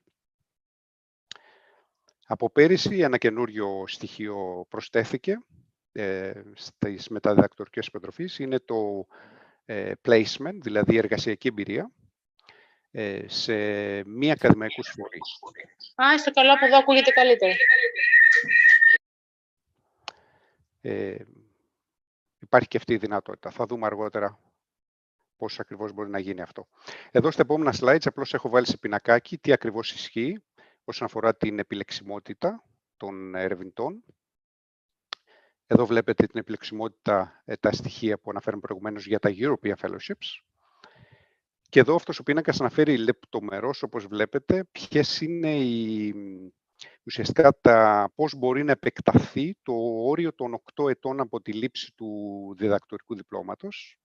Υπάρχουν κάποια limits με την ίδια λογική όπως αναφέρθηκε προηγουμένως από την κυρία Γραφιώτη στο ERC και εδώ και σε εμάς και στα μεταδιδακτορικές υποτροφίες. Αν έχεις maternity leave μπορείς να πάρεις έως 18 μήνες για κάθε παιδί. Paternity leave είναι και αυτό επιλέξιμο για να βγει από τα 8 χρόνια εννοούμε. Επίσης, έρευνα που έχει γίνει σε τρίτες χώρες για ανθρώπους που θέλουν να επιστρέψουν από μια τρίτη χώρα απευθείας στην Ευρώπη, μπορούν να κάνουν claim αυτού του exception. Στρατιωτική θητεία, χρόνος που εκτός υπηρεσίας, εργασιακός χρόνος εκτός έρευνας. Οπότε βλέπετε είναι αρκετά θα έλεγα, flexible το σύστημα. Δηλαδή υπάρχει ένα όριο 8 ετών, αλλά όπως καταλαβαίνετε αυτό μπορεί να γίνει αρκετά extended. Τα ίδια ισχύουν πάνω κάτω και για τα Global Fellowships, όσον αφορά τα 8 χρόνια, το 8-year rule, με τη μόνη διαφορά ότι για τα Global Fellowships δεν είναι επιλέξιμη για exception η έρευνα που έχει γίνει σε τρίτες χώρες. Η μόνη διαφορά είναι αυτή. Δεν θα μπω σε λεπτομέρειες σε κάποια από τα slides, θα πάρετε την παρουσίαση μετά και θα μπορέσετε να δείτε όλες τις λεπτομέρειες. Αυτό το πινακάκι απλώς το έβαλα για να το έχετε, για να δείτε λίγο τις διαφορές σχηματικά μεταξύ του secondment και του non-academic placement, δηλαδή ποια είναι η διαφορά. Το secondment πρέπει να γίνει, μπορεί να γίνει, είναι optional και τα δύο, μπορεί να γίνει κατά τη διάρκεια του project, ενώ το non-academic placement, δηλαδή η εργασιακή εμπειρία, είναι ουσιαστικά με περίοδος μετά το τέλος του έργου, του project, όπου για μια περίοδος μέχρι 6 μήνες μπορεί ο ερευνητής να πάει να εργαστεί σε έναν μη ακαδημαϊκό φορέα. Φυσικά, τα έξοδα θα είναι καλυμμένα από την Ευρωπαϊκή Ένωση, από το συγκεκριμένο project. Και ποιες είναι οι διαφορές? Αυτός ο πίνακας είναι πολύ χρήσιμος. Αν χτίσετε την πρότασή σας, να δείτε ακριβώς τι ισχύει για τα δύο στοιχεία, το secondment και το non-academic placement, και πώς αυτά αναφέρονται και πώς κωδικοποιούνται στην πρόταση ουσιαστικά. Ας πούμε λίγα λόγια τώρα για το ERA Fellowship, το οποίο είναι αρκετά ενδιαφέρον κομμάτι και είναι ευτυχής που και η Κύπρος και η Ελλάδα είναι πλέον επιλέξιμες χώρες. Ουσιαστικά είναι συνέπεια της συμμετοχής των κάποιων χωρών της Ευρωπαϊκής Ένωσης στο widening πρόγραμμα, δηλαδή στο πρόγραμμα διεύρυνσης της συμμετοχής και επέκτασης της αριστείας, το λεγόμενο widening participation spreading excellence, το οποίο δίνει την ευκαιρία σε κάποιες χώρες οι οποίες έχουν χαμηλότερη επίδοση στην έρευνα να έχουν μια δεύτερη ευκαιρία σε κάποια προγράμματα, όπως στη δικιά μας περίπτωση, στις μεταδιδακτορικές υποτροφίες, όπου μπορούν να χρηματοδοτηθούν προτάσεις οι οποίες δεν έχουν ουσιαστικά πιάσει το όριο χρηματοδότησης, αλλά επειδή ανήκουν στις χώρες της λεγόμενης widening, έχουν μια δεύτερη ευκαιρία. Φυσικά πρέπει να έχουν αρκετά υψηλό σκορ, άνω του 70 οπωσδήποτε και 70%. Θα δούμε αργότερα κάποιες λεπτομέρειες. Αυτό που είναι σημαντικό να καταλάβετε είναι ότι δεν υπάρχει μια ξεχωριστή διαδικασία και αξιολόγησης, αλλά και υποβολής πρότασης. Αυτό γίνεται αυτόματα, δηλαδή η συμμετοχή στο ERA Fellowship είναι αναπόσπαστο κομμάτι των μεταδιδακτορικών υποτροφίων. Ουσιαστικά αυτό που πρέπει να προσέχει κάποιος που έρχεται από χώρα από την Ελλάδα ή από την Κύπρο ή από τις άλλες χώρες που βλέπετε στο κάτω μέρος της διαφάνειας, αναφέρονται όλες οι χώρες που είναι επιλέξιμες ως widening χώρες, πρέπει ουσιαστικά να κάνει ένα tick στο application, στο Part A, όπως αναφέρεται στο slide, βλέπετε στο Part A, στο νούμερο 5, υπάρχει ένα κομμάτι που ονομάζεται Other Questions. Εκεί το σύστημα αναγνωρίζει αυτόματα ότι ο host organization είναι από μια χώρα widening και αυτόματα σου δίνει την επιλογή να επιλέξεις να κάνεις tick ότι θέλεις να συμμετέχεις, σε περίπτωση που δεν είσαι επιτυχημένος στην πρώτη φάση, να συμμετέχεις σε δεύτερη φάση στα ERA Fellowship. Και δεν υπάρχει κανείς λόγος να μην επιλέξετε αυτό το tick. Οπότε δίνω μια έμφαση στο συγκεκριμένο κομμάτι.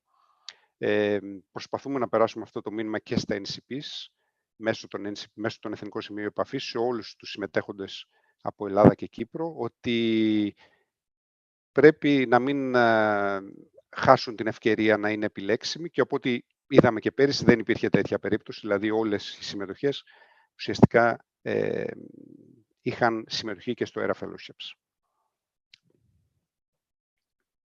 Το χειρότερο, όπως είπαμε, είναι φέτος από πέρυσι μάλλον επιλέξιμο, δηλαδή οι δράσεις που έχουν σχέση με την πυρηνική ενέργεια και έχουμε και ένα συγκεκριμένο budget της τάξης του 1 εκατομμυρίων, οι οποίες πηγαίνουν αποκλειστικά σε δράσεις που έχουν σχέση με ατομική ενέργεια. Τώρα, όσον αφορά τα στοιχεία επιλεξιμότητας, Evaluation Award Criteria, δεν έχει αλλάξει κάτι σε σχέση με πέρυσι και πάνω κάτω σε σχέση με το προηγούμενο πρόγραμμα. Έχουμε 3 κριτήρια αξιολόγησης, το Excellence, το Impact και το Implementation, Quality and Efficiency of the Implementation, με διαφορετικά sub-criteria, όπως βλέπετε. Δεν υπάρχει χρόνος τώρα να αναλύσουμε το καθένα από αυτά. Απλώς θα πρότεινα, φυσικά να διαβάσετε τον Guide for Applicants, που θα σας πω προηγουμένως, αλλά να βρείτε, αυτό φαντάζομαι από τα εθνικά σημεία επαφής, γιατί μόλις το πρωί έλαβα ένα μήνυμα ότι τα εθνικά σημεία επαφής φτιάξαν ένα handbook συμμετοχής στο συγκεκριμένο πρόγραμμα, στο δικό μας, στα Postdoctoral Fellowships, το οποίο είναι ένα πολύ καλό εργαλείο και επεξήγησης των όλων των διαφορετικών υποκριτηρίων αξιολόγησης με διάφορα παραδείγματα, οπότε θα παρακαλούσα τα εθνικά σημεία επαφής της Ελλάδος και της Κύπρου να προωθήσουν αυτό το handbook, το οποίο οι ίδιοι δημιουργήσαν, να προωθήσουν στους συμμετέχοντες της σημερινής εκδήλωσης, έτσι ώστε να έχουν γνώση καλύτερης επεξήγησης των κριτηρίων. Τώρα, ας δούμε λεπτομέρειες για το call που τρέχει. Το Postdoctoral Fellowships, το 2022 call, το φετινό. Τα call τα συγκεκριμένα είναι ετήσια και έχουν συγκεκριμένα ημερομηνία. Πάνω κάτω είναι η ίδια πάντα κάθε χρόνο. Και το budget είναι παρόμοιο. Οπότε για φέτος άνοιξε το call επίσημα στις 12 Μαΐου. Καταληκτική ημερομηνία, πολύ σημαντικό, 14 Σεπτέμβρη. Μετά θα αρχίσει μια περίοδο αξιολόγησης που κρατάει από τον Οκτώβριο μέχρι χοντρικά αρχές Ιανουαρίου του επόμενου έτους. Το Φεβρουάριο με Μάρτιο θα γίνει η υπογραφή των συμβάσεων, φυσικά των προτάσεων που έχουν επιλεγεί για χρηματοδότηση, και τα projects μπορούν να ξεκινήσουν σχεδόν άμεσα, δηλαδή αμέσως μετά την υπογραφή των συμβολέων, από το Μάρτιο του 2023. Και το πολύ θετικό είναι ότι υπάρχει ένα είδος flexibility από την πλευρά της Ευρωπαϊκής Ένωσης, δηλαδή δίνεται μια περίοδος έως και σχεδόν 1,5 έτος μετά την υπογραφή της σύμβασης για να ξεκινήσει ένα project, οπότε δίνεται η ευκαιρία σε ανθρώπους, σε ερευνητές που τρέχουν διάφορα έργα, να τα τελειώσουν, να τα ολοκληρώσουν και μετά του χρόνου ίσως, μέχρι και το Σεπτέμβριο του 2024, μπορούν να ξεκινήσουν μια δράση Postdoctoral Fellowship. Όπως είπαμε, τα δύο modes, European Fellowship και Global Fellowships, βλέπετε το budget, 218,45 εκατομμύρια στα European Fellowships, που γίνονται στην Ευρωπαϊκή Ένωση, και 38,55 στα Global Fellowships για τρίτες χώρες. Total budget 257 εκατομμύρια, ελαφρώς μειωμένο σε σχέση με πέρυσι.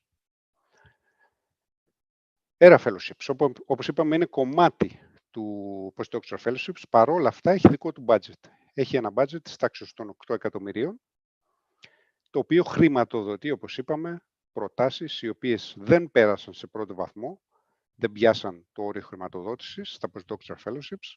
Παρόλα αυτά έχουν μια δεύτερη ευκαιρία, με ένα budget της τάξης των 8 εκατομμυρίων, να χρηματοδοτηθούν, αν φυσικά προέρχονται από χώρες που ανήκουν στις λεγόμενοι widening. Κάποιες καινοτομίες της δράσης για το φετινό call, βλέπετε στη συγκεκριμένη διαφάνεια.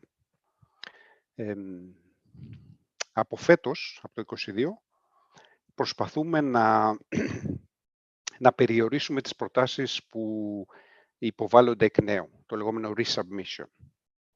Οπότε υπάρχει φέτος ένας κόφτης ουσιαστικά για προτάσεις που έχουν λάβει λιγότερο από 70% στο προηγούμενο call, στο 2021. Οπότε αυτές οι προτάσεις, αν έχουν λάβει λιγότερο του 70% και φυσικά είναι ο ίδιος host organization με τον ίδιο ερευνητή, αυτές οι προτάσεις, αν κατατεθούν ξανά, θα είναι μη επιλέξιμες, θα είναι ineligible. Αυτό το κάνουμε για να περιορίσουμε λίγο τον αριθμό των προτάσεων. Γιατί όπως καταλαβαίνετε στο δικό μας call, όπως θα δείτε αργότερα και τους αριθμούς, μιλάμε για χιλιάδες προτάσεις. Στο τέλος του προηγούμενου προγράμματος πλαισίου είχαμε φτάσει σε 11.000.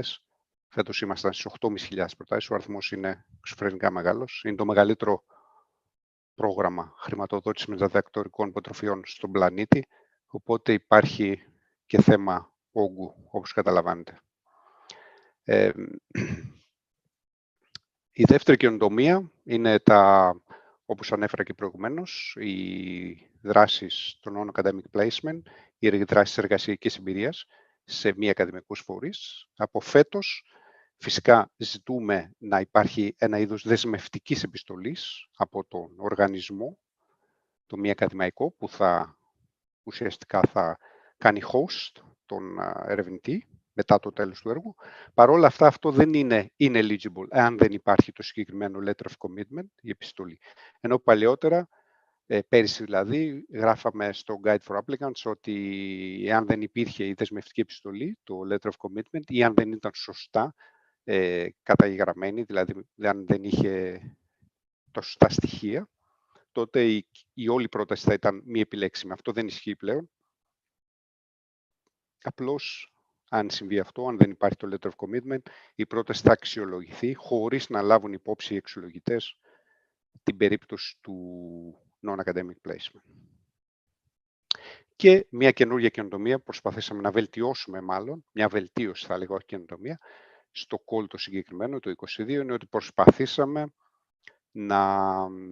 κάπως καλύτερα να εξηγήσουμε, να περάσουμε το μήνυμα της διαφοράς μεταξύ του secondment και του non-academic placement, γιατί δυστυχώς πέρυσι υπήρχε ένα είδους μπερδέματος στις τάξεις των ερευνητών για το τι ακριβώς είναι το κάθε. Λοιπόν, ας δούμε κάποια στατιστικά στοιχεία από το περσινό call. Αυτό που βλέπετε είναι τα στοιχεία για το European Fellowships. Είχαμε 8.247 προτάσεις, από τις οποίες οι 7.500 περίπου ήταν επιλέξιμες και από αυτές οι 1.000 χρηματοδοτήθηκαν. Όπως βλέπετε, η αριθμή είναι αρκετά μεγάλη στο δικό μας call. Το success rate είναι περίπου παρόμοιο για όλα τα scientific panel. Είπαμε ότι είναι bottom-up call, αλλά για σκοπούς πρακτικούς υπάρχει μια κατηγοροποίηση σε 8 scientific panels, όπως βλέπετε και στο πινακάκι, και το κάθε ένα από τους scientific panels, ανάλογα με τον αριθμό προτάσεων που λαμβάνει, υπολογίζεται το success rate. Το global success rate σε European Fellowships είναι 13,78. Πάνω κάτω είναι το ίδιο σε όλα τα scientific panels. Στο Global Fellowships, όπως είπαμε προηγουμένως, λιγότερες προτάσεις, 808 προτάσεις, χρηματοδοτήθηκαν 131. Το success rate είναι ελαφρώς υψηλότερο, 16,21. Και αν δείτε στο πινακάκι, οι μόνοι ουσιαστικά πάνω κάτω όλα τα scientific panels έχουν παρόμοιο success rate. Η μόνη ανομαλία είναι το panel των οικονομικών επιστημών, το λεγόμενο Economic Science, το ECO, δεύτερο στη λίστα, που λόγω του γεγονότος ότι πέρυσι για κάποιο λόγο είχαμε πολύ λίγες προτάσεις από το συγκεκριμένο call, το success rate ήταν αρκετά υψηλότερο, ήταν στις τάξεις του 22,22%, που είναι πολύ υψηλό για το συγκεκριμένο πρόγραμμα. Γιατί συνήθως κειμενόμαστε μεταξύ του 12 με 14%, δηλαδή και στο προηγούμενο πρόγραμμα πλαίσιο κάπου εκεί βρίσκεται πάντα το success rate. Τώρα, αυτός ο πίνακας, απλώς τον έβαλα στην παρουσίαση, είναι αρκετά περίπλοκος, με πολλούς αριθμούς όπως βλέπετε, αλλά αυτό που θέλω να επικεντρώσετε είναι ουσιαστικά η τρίτη γραμμή, που λέει cut-off score for funding. Εδώ δίνει το funding score, δηλαδή το threshold, στο οποίο πρέπει να επιτύχει κάποιος για να χρηματοδοτηθεί, για να είναι στο main list, για να λάβει χρηματοδότηση, για κάθε panel. Στα European Fellowships, τα 8 scientific panels, Global Fellowships, άλλο 8 scientific panels. Όπως βλέπετε, σε όλα είναι πάνω από 90%, 92-93%, με τη μόνη διαφορά, όπως είπαμε, τη μόνη ανομαλία, το ECO του Global Fellowships, που ήταν πολύ χαμηλότερο, λόγω των μικρού αριθμού προτάσεων που λάβαμε πέρυσι, μόνο 9 προτάσεις, οπότε το threshold κατέβηκε στο 83,8, που είναι παράδοξο.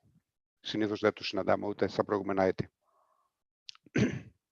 Οπότε αυτό είναι απλώς για να λάβετε μία εικόνα περίπου για τι ποσοστό επιτυχίας μιλάμε. Δηλαδή όλες οι προτάσεις πρέπει να πιάσουν τουλάχιστον 92% και άνω για να είναι στις επιτυχημένες προτάσεις. Το success rate για κάθε χώρα. Όπως βλέπετε έχω υπογραμμίσει το success rate της Ελλάδος και της Κύπρου. Η Ελλάδα είχε 87 προτάσεις πέρυσι, από τις οποίες 7 ήταν επιλέξιμες, που δίνει ένα success rate της τάξης του 8%. Αυτό είναι και για τα δύο, EF και GF. Και όπως βλέπετε έχω κάνει μια επεξήγηση για το participation στο GF, το οποίο είναι πολύ χαμηλό, δηλαδή μόνο 8 προτάσεις είχαμε, και από τις οποίες καμία δεν χρηματοδοτήθηκε. Από την άλλη, Κύπρος έχει ελαφρώς υψηλότερο success rate, 13%. 3 προτάσεις χρηματοδοτήθηκαν από τις 23, αλλά και στην Κύπρο δεν είχαμε καμία συμμετοχή στο Global Fellowships. Και αυτό είναι ίσως ένα κομμάτι, ένα μήνυμα που θέλω να περάσω από τη συγκεκριμένη μερίδα, ότι προσπαθείτε να δείτε και να συμμετέχετε και στις Global Fellowship, γιατί το success rate είναι υψηλότερο και έχετε περισσότερες πιθανότητες χρηματοδότησης. Λίγα λόγια για το non-academic placement, ότι δίνει ένα extra value, δηλαδή η εξάμηνη εργασιακή εμπειρία. 627 προτάσεις, δηλαδή το 7,5% περίπου, είχαν non-academic placement. Παρ' όλα αυτά, μόνο το 50% εξ αυτών, δηλαδή μόνο οι 315 περίπου προτάσεις, είχαν eligible non-academic placement. Και εδώ είναι το πρόβλημα. Επίσης, ένα άλλο μήνυμα που θέλω να περάσω είναι ότι αν σκέφτεστε να χρησιμοποιήσετε αυτή τη δυνατότητα του non-academic placement, δώστε λίγο προσοχή στο τι ακριβώς είναι και προσπαθήστε να το περιγράψετε σωστά, έτσι ώστε να είναι επιλέξιμο και να μην το μπερδεύετε στην πρότασή σας με το secondment. Γιατί όπως αντιλαμβάνεστε, αν υπάρχει τέτοια σύγχυση στην πρόταση, οι αξιολογητές δεν θα το δουν θετικά. Λίγα λόγια για το ERA Fellowships και τελειώνω. Το ERA Fellowships πέρυσι 353 προτάσεις ήταν επιλέξιμες, δηλαδή ήταν από χώρες της λεγόμενης widening. Και αυτά τα δύο slides είναι πολύ ενδιαφέρον, γιατί ουσιαστικά δίνουν τη συμμετοχή των χωρών στο ERA Fellowships της Ελλάδος και της Κύπρου. Όπως βλέπετε, η Ελλάδα πρώτη φορά συμμετείχε στο συγκεκριμένο call πέρυσι και οι 79 προτάσεις οι European Fellowships ήταν επιλέξιμες. Ενώ στην Κύπρο είχαμε 23 προτάσεις. Όπως βλέπετε, στον πίνακα δίνει και τη συμμετοχή τα προηγούμενα έτη, από τότε που ξεκίνησε ουσιαστικά το ERA Fellowships, το 2018. Η Ελλάδα μπήκε δυναμικά, ουσιαστικά είναι η τρίτη στις συμμετοχές. Πρώτη είναι η Πορτογαλία, μετά είναι η Τσεχία. Η Ελλάδα είναι τρίτη. Η Κύπρος βλέπουμε ότι υπάρχει μια μείωση των προτάσεων, γενικά που έχουν υποβληθεί στο πρόγραμμα. Αυτό που είναι πολύ σημαντικό είναι να δείτε αυτή τη διαφάνεια, η οποία ουσιαστικά δείχνει πόσο % αυξήθηκε το success rate και οι χρηματοδοτημένες προτάσεις λόγω της συμμετοχής της Ελλάδος και της Κύπρου στο ERA Fellowship. Στην Ελλάδα σχεδόν διπλασιάστηκαν, 86%, Δηλαδή, είδαμε στο προηγούμενο slide το success rate της Ελλάδος ήταν 8%, είναι 8% στα postdoctoral fellowships, αλλά λόγω της δυνατότητας που δίνεται στις έξτρα προτάσεις, άλλες 6 προτάσεις ουσιαστικά χρηματοδοτήθηκαν, οπότε ουσιαστικά διπλασιάζεται το success rate και έχουμε 13 προτάσεις χρηματοδοτούμενες και το success rate γίνεται της τάξης του 15%. Στην Κύπρο κάτι παρόμοιο συμβαίνει, 5 προτάσεις συνολικά, 2 έξτρα, success rate από 13% πάει στο 22%. Αυτό είναι επίσης ένα μήνυμα που θέλω να περάσω, ότι έχετε αυτή τη δεύτερη ευκαιρία με το ERA Fellowships για συμμετοχή στις δράσεις, postdoctoral fellowships. Τώρα, οι επόμενες διαφάνειες τις έβαλα για δίνουν κάποιες πληροφορίες σχετικά με το πώς μπορείτε να στήσετε την πρότασή σας. Δυστυχώς δεν υπάρχει χρόνος να πω πολλές λεπτομέρειες. Ουσιαστικά υπάρχουν 2 κομμάτια, το Part A και το Part B. Το Part B έχει ένα όριο 10 σελίδων και κάποιες λεπτομέρειες τις οποίες πρέπει να προσέρχεται όταν γράφετε την πρότασή σας. Και φυσικά, πού μπορείτε να βρείτε τα στοιχεία και τους οδηγούς, το Guide for Applicants, που είναι πολύ σημαντικό. Αλλά όπως ανέφερα προηγουμένως, μόλις βγήκε σήμερα, ενημερώθηκα για το Handbook που δημιούργησαν τα Εθνικά Σημεία Επαφής. Είναι και αυτό μια πολύ χρήσιμη, ένα πολύ χρήσιμο εργαλείο για να χτίσετε την πρότασή σας. Εδώ τελειώνει την παρουσίασή μου. Θα ήθελα να ευχαριστήσω. Παρακαλώ. Ναι, Δόκτωρα Στέκ, παρακαλώ. Σας διέκοψα, απολογούμε. Όχι, τέλειωσα. Αυτό ήθελα να πω, ότι είμαι διαθέσιμος πλέον. Πήρα λίγο παραπάνω χρόνο, λίγο παραπάνω 30 λεπτά. Δεν ξέρω αν έχουμε χρόνο για κάποιες ερωτήσεις. Είμαι διαθέσιμος. Σας ευχαριστούμε πολύ. Πάρα πολύ χρήσιμες πληροφορίες για αυτές τις χρηματοδοτήσεις που πραγματικά είναι πολύ δημοφιλείς και στις 2 χώρες. Έχουμε λίγο χρόνο για ερωτήσεις. Μαρία μου, μπορούμε να ξεκινήσουμε?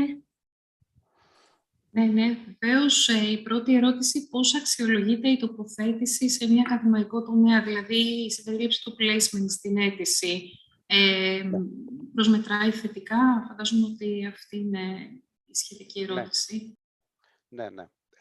Ναι, θα έλεγα ναι. Είδαμε ότι, το αναφέρω και στην παρουσίασή μου, δεν έδωσα έμφαση, είπα μόνο ότι είναι θετικό, αξιολογείται θετικά, αρκεί να προσέχουν ή να προσέξει δηλαδή αυτός που θα καταθέσει την πρόταση να γράψει σωστά, να αναφέρει, να μην μπερδέψει δηλαδή το secondment με το non-academic placement. Και διαπιστώσαμε ότι ουσιαστικά ανεβάζει το success rate από τις τάξεις του 13-12% που είπαμε ότι είναι ένα average, 13-13,5%, το πάει στο 20%. Οπότε σίγουρα υπάρχει ένα value, ένα added value, εάν προσθέσει κάποιος το εξάμηνο ή λιγότερο της εργασιακής εμπειρίας.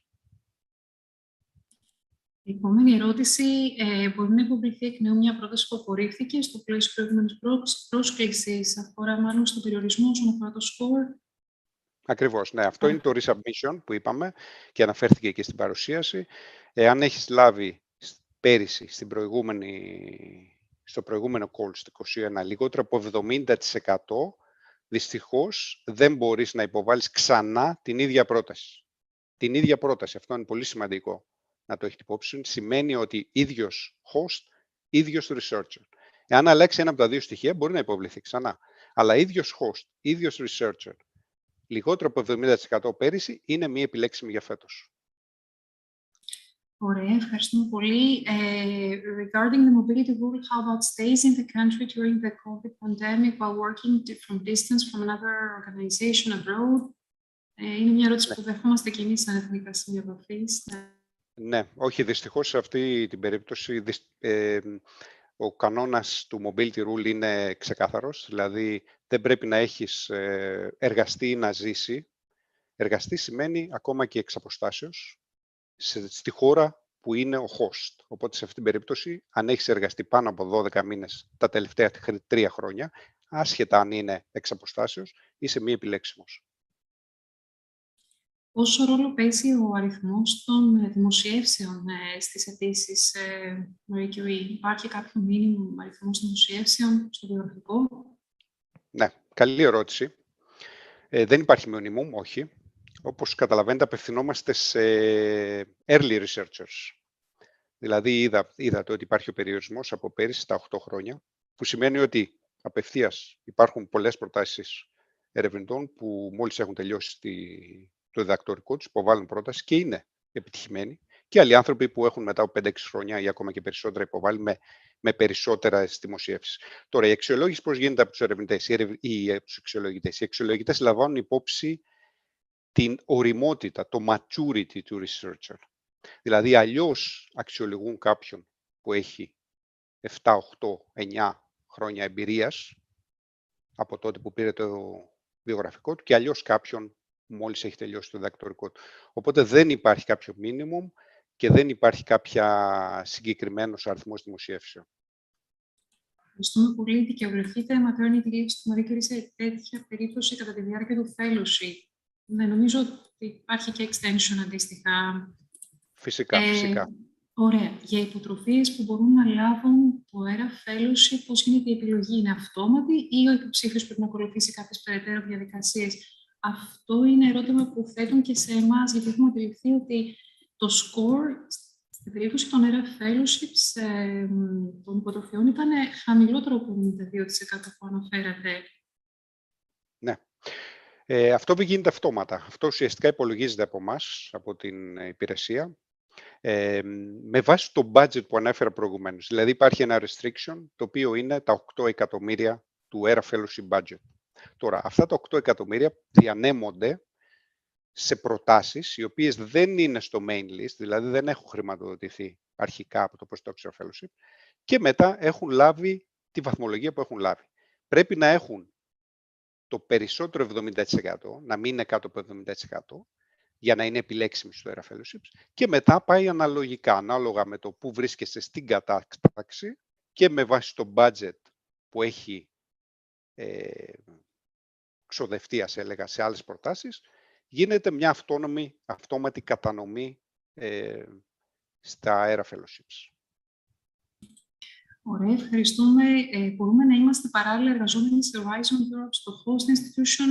Νομίζω δεν υπάρχει πρόβλημα. Το mobility είναι θέμα. Σωστά? Ναι, και, ναι.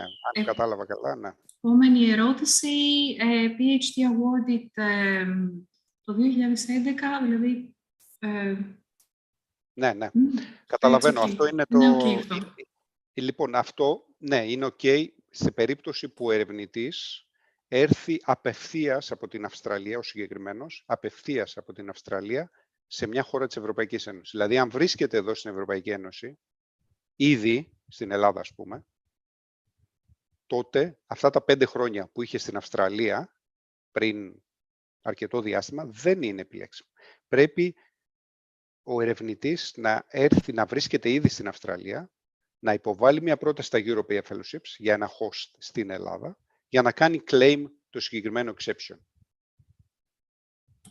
Ωραία, ευχαριστούμε πολύ. Και μια τελευταία ερώτηση στο chat σχετικά με το secondment για ένα ερευνητή που μετακινείται στην Κύπρο από το Ηνωμένο Βασίλειο.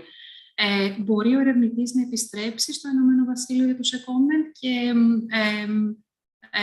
πώς πρέπει να είναι η διάρκεια του secondment? Ναι. Το secondment δεν υπάρχει περιορισμός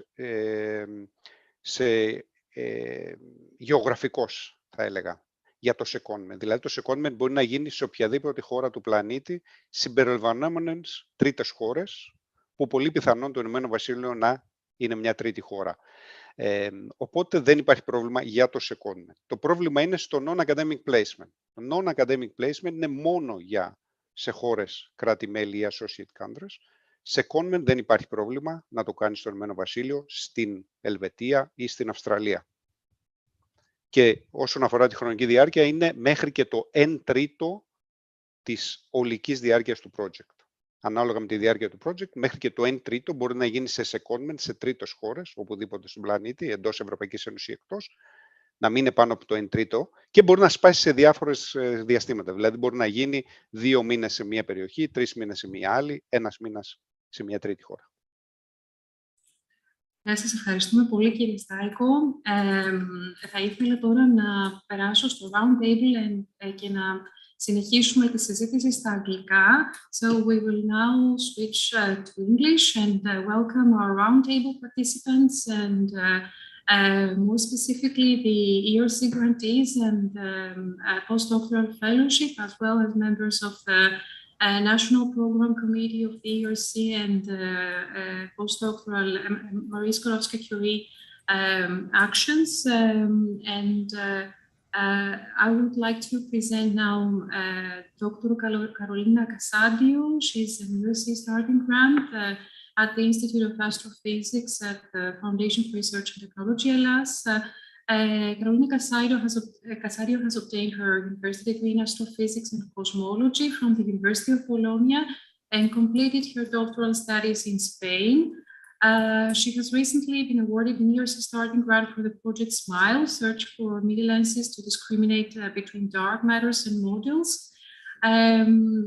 Dr. Casadio will briefly present the ERC starting grant, and Dr. Alkis Timonanos will discuss with her some tips and success issues during the proposal, the starting grant preparation.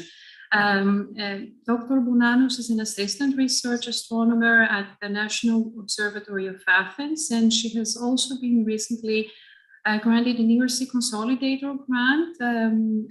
Dr. Bounanos is the national representative of the ERC Program Committee. So, Ms. Casadio, thank you for being with us and being here. You may share your presentation. Yes. Yes, thank you.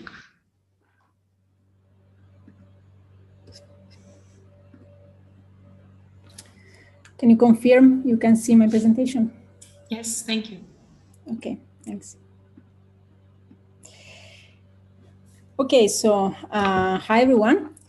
Thanks for inviting me at this event. So I will briefly talk about the SMILE project and my experience. So a short background to understand the SMILE project, the science behind the SMILE project. So one of the most compelling mysteries in both cosmology and particle physics is the nature of dark matters. And different dark matter models make very different predictions on both the expected number and also their density profiles of dark matter halos at subgalactic scales, so subgalactic dark matter halos. With the SMILE project, we aim to constrain the abundance of dark matter halos at this scales, at subgalactic scales, and then to ultimately discard some viable dark matter models with the aim of shedding light on the nature of dark matter. And the tool we use within the SMILE project is gravitational lensing at milliarc-second scales, so what we call milli-lenses. We use this to search for supermassive compact objects, as for example, subgalactic dark matter halos that in this case are acting as a lens. And since we want to image something that is at milliarc-second scales, then we need milliarc-second resolution. And nowadays, in order to reach this very high resolution, the most direct way is using the radio very long baseline interferometric technique. In this technique, different antennas located in different places around the world observe all together, effectively using the entire Earth surface as if it was one big antenna. And this is what allows to have such a high resolution.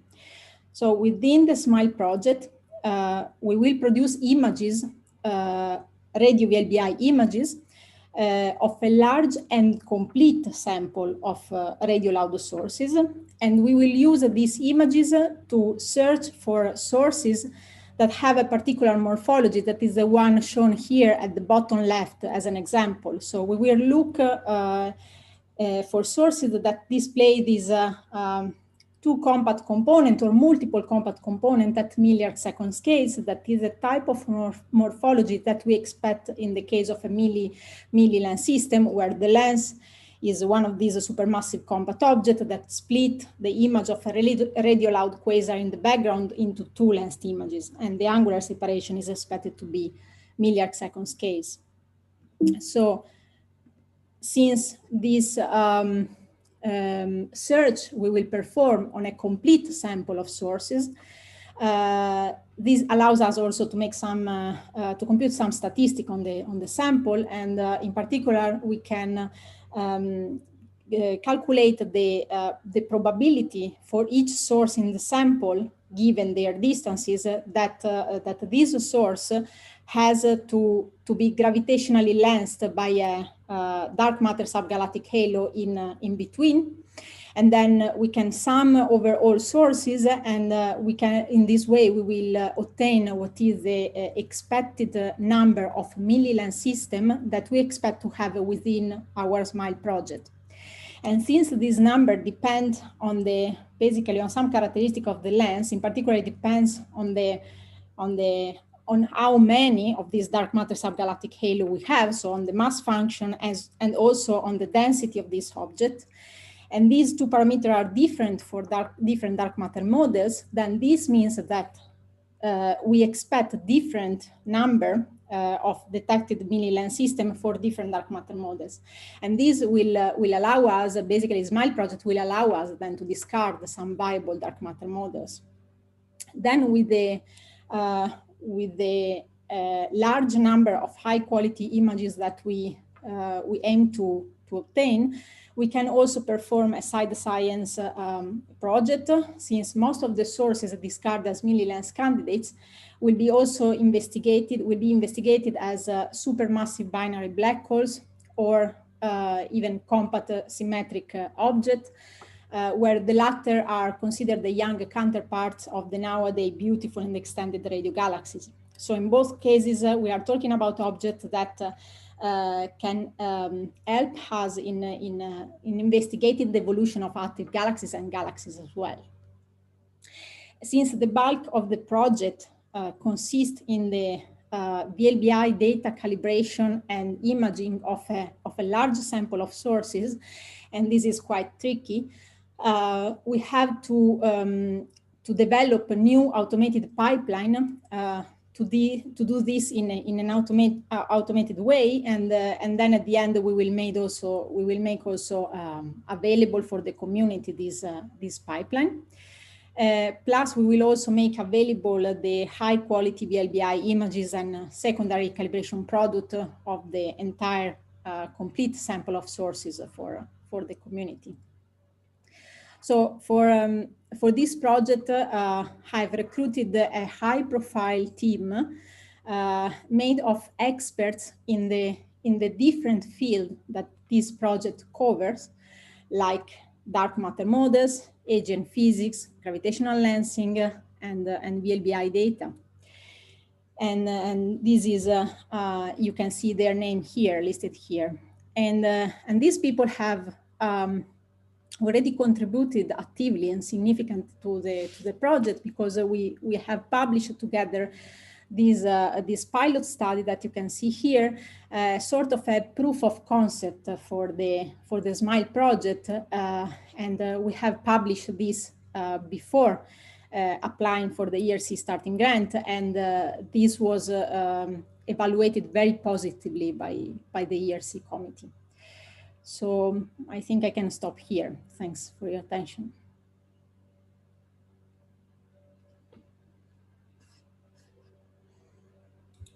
Thank you, Ms. Casario. May I welcome also now Ms. Bonanno. Can you hear us? Yes. Yes, thank you, Dr. Casario, for this summary of your project. Very exciting. Can I ask, what was the main motivation for applying for the ERC starting grant?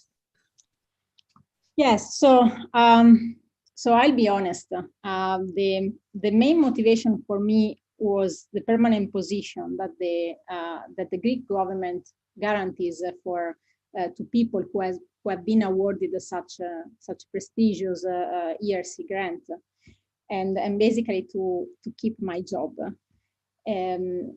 nowadays the research is, I think, is quite different from how it was in the past, and this is particularly true in astrophysics, where there are many more PhD students getting their degree every year, and many more postdoctoral researchers around the world than the available permanent position. And I know really many valid postdoc around the world who are struggling to get a permanent position, who are making sacrifice, just moving from one country to another with a short contract, and then ultimately also deciding to quit the job. And that was my situation as well, because I was really at the border of taking the same decision, also because my postdoctoral contract was going to expire soon. So I just decided to give one last shot and to try to keep my job and to try to really be able to do for a living what I always wanted to do, that is research in astrophysics. And it also happened that at the same time, I obviously have this good project in my hand that I recently started, and that for me deserved some attention and deserved more people to dedicate to this study. Okay, thank you. That is absolutely reasonable, and I'm glad it was successful. How did you know that you were suitable as an ERC starting grantee?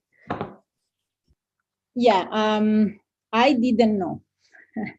So I didn't know. I was terribly scared, actually, by the myth of the ERC application, of ERC grant,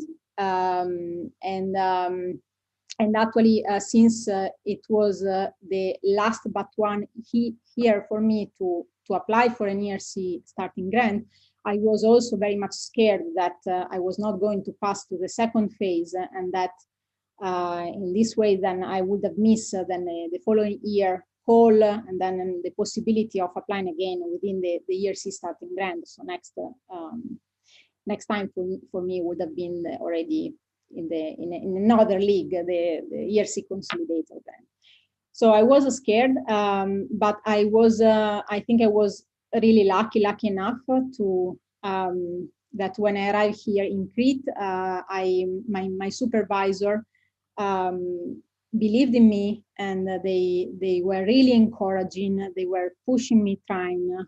They were really supportive, and this gave me the courage. And I think that also what really gave me the courage as the last piece of the puzzle was when Professor Pavlidou, one of my two supervisors, so she gave me the suggestion basically to start writing the B1 part first, and then she told me, after you write that, you send it to me, and I know that she has a wide experience in ERC proposals. She has been also in an ERC committee. So, and she told me, I will read it, and if I see that the project is not good enough to pass to a second phase, is not strong enough, I will clearly tell you, and I won't allow you to apply if this is not the case. So, yeah, I was trusting her, and that gave me the kick. Okay, nice. Yeah, having mentors and encouragement is very important. I agree, yes. For me, at least. Maybe we are all different, but for me was... And also external input and help in that.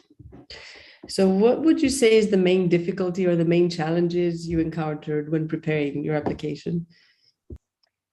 So I don't know if this applies to everyone. It comes from a very personal experience. Yeah, while I was writing B1 part, suddenly I have to, I was already rushing in writing, and suddenly I have to rethink a bit about the project, because the data set I was planning to use, it was no longer available for the project. So that made me rethinking about the project itself and even rewriting a considerable part of the B1 document. And obviously at that time I saw it as a difficulty because I was rushing. But at the end it turned out that it improved the project. So yeah. Sometimes even if we don't see it in the right moment, maybe some difficulties are there even to improve what we are doing. So you never know. That for me was definitely an improvement than subtracting the project.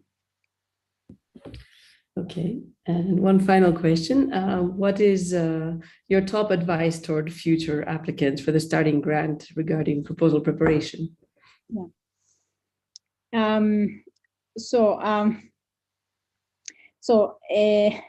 Given that this was actually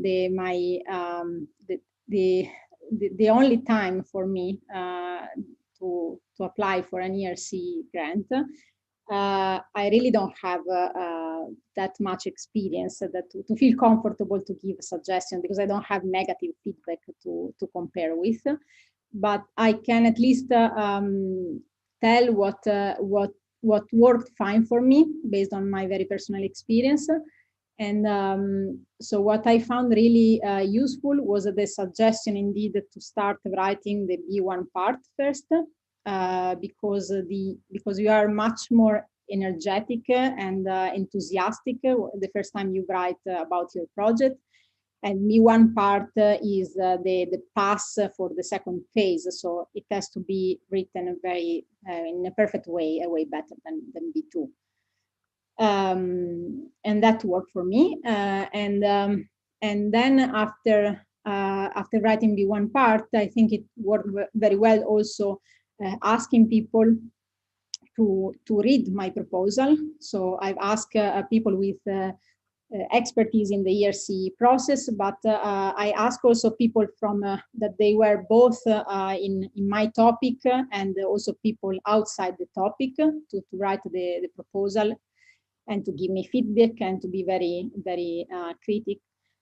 And the same applied also. So for the rehearsal, I also invited many people with different expertise and also people with expertise in the ERC process to attend to my rehearsal. And also at that time, they gave me very valuable comment.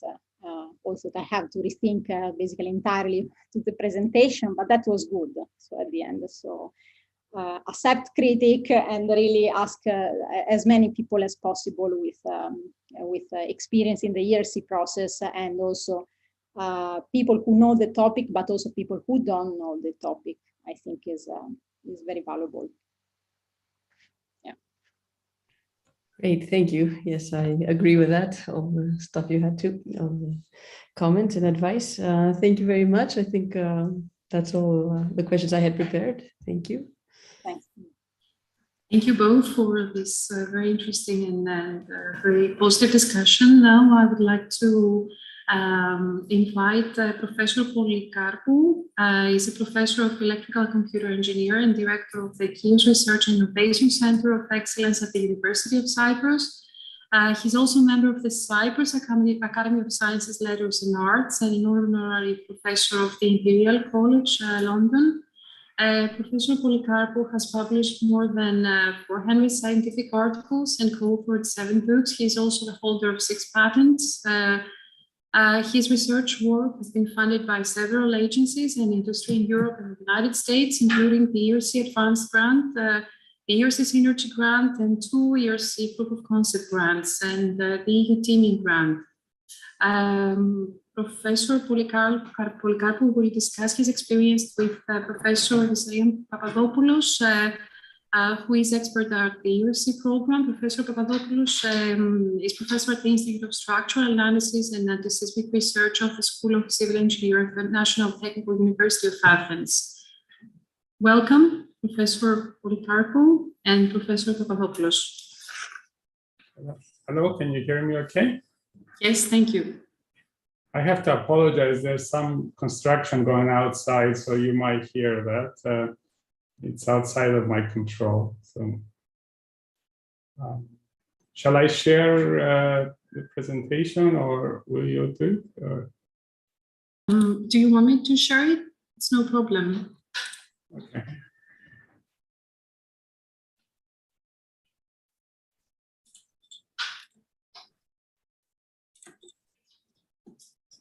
Is it okay? Yes. Okay. First of all, I would like to thank you for the invitation and for the organization of this panel and this meeting. I think it's extremely useful for new potential applicants.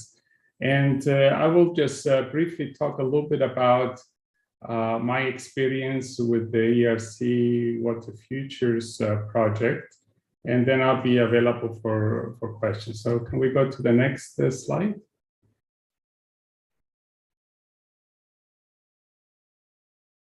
So the Water Futures project started in so it was funded in the 2020 cycle, and it started in August of 2021, just almost a year ago. It has 4 partners, four PIs. Myself, I'm at the University of Cyprus. Barbara Hammer is at Bielefeld University in Germany. Phoebe Gunduri, who some of you may know, she's at Athens University of Economics and Business in Greece. And Dragan Savic is at KWR, which is a water research institute. And he also has a position at the University of Exeter in the UK. So there were 4 partners. The budget is approximately 10 million over 6 years. And I have one more slide, if you could, please, so that I just talk a little bit about what the project is about. So the main idea of the project is in the area of water distribution networks for urban areas. And the idea is that these networks, these systems are evolving over time. So there needs to be some decisions, both short-term in terms of operating the system, as well as long-term in terms of planning on how, when to change some of the equipment, how to put new sensors and so on. So the idea behind our project is to bring all this together and provide a theoretical and practical basis for enabling stakeholders, policymakers, managers, and operators to make better decisions. Because to a large extent, currently, this is done in an ad hoc way. In addition to that, the infrastructure is getting old, so it needs to be, some things needs to be replaced. New technologies like cyber physical systems with new sensor actuation are becoming available so that we can take advantage of that. And at the same time, water is becoming more and more precious. Climate change is affecting this. And so it's very important to be able to bring all these things together. Finally, another component that is crucial is the human aspect, which plays a key role, because humans not only are the people managing the network, making policies, but also they are the users. So and the users also affect things. So our project aims to make more socially acceptable and fair decisions for the consumers, to balance real-time and short-term decisions, as well as long-term infrastructure monitoring and planning, and also to focus on evolving urban water distribution systems under multiple possible futures and deep uncertainty.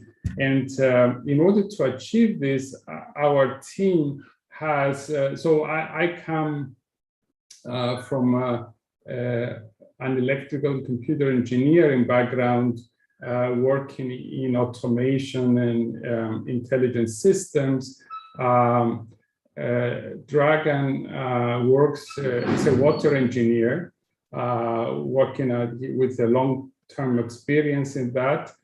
Phoebe Gunduri is an environmental economist with significant expertise on social economic aspects of the project. And Barbara Hammer has a computer science mathematics background in machine learning. So each member of the team brings something new to the project in order to achieve this. So this is the main idea of the project, and of course I'd be happy to answer any questions regarding the project or regarding more general questions regarding the new applications.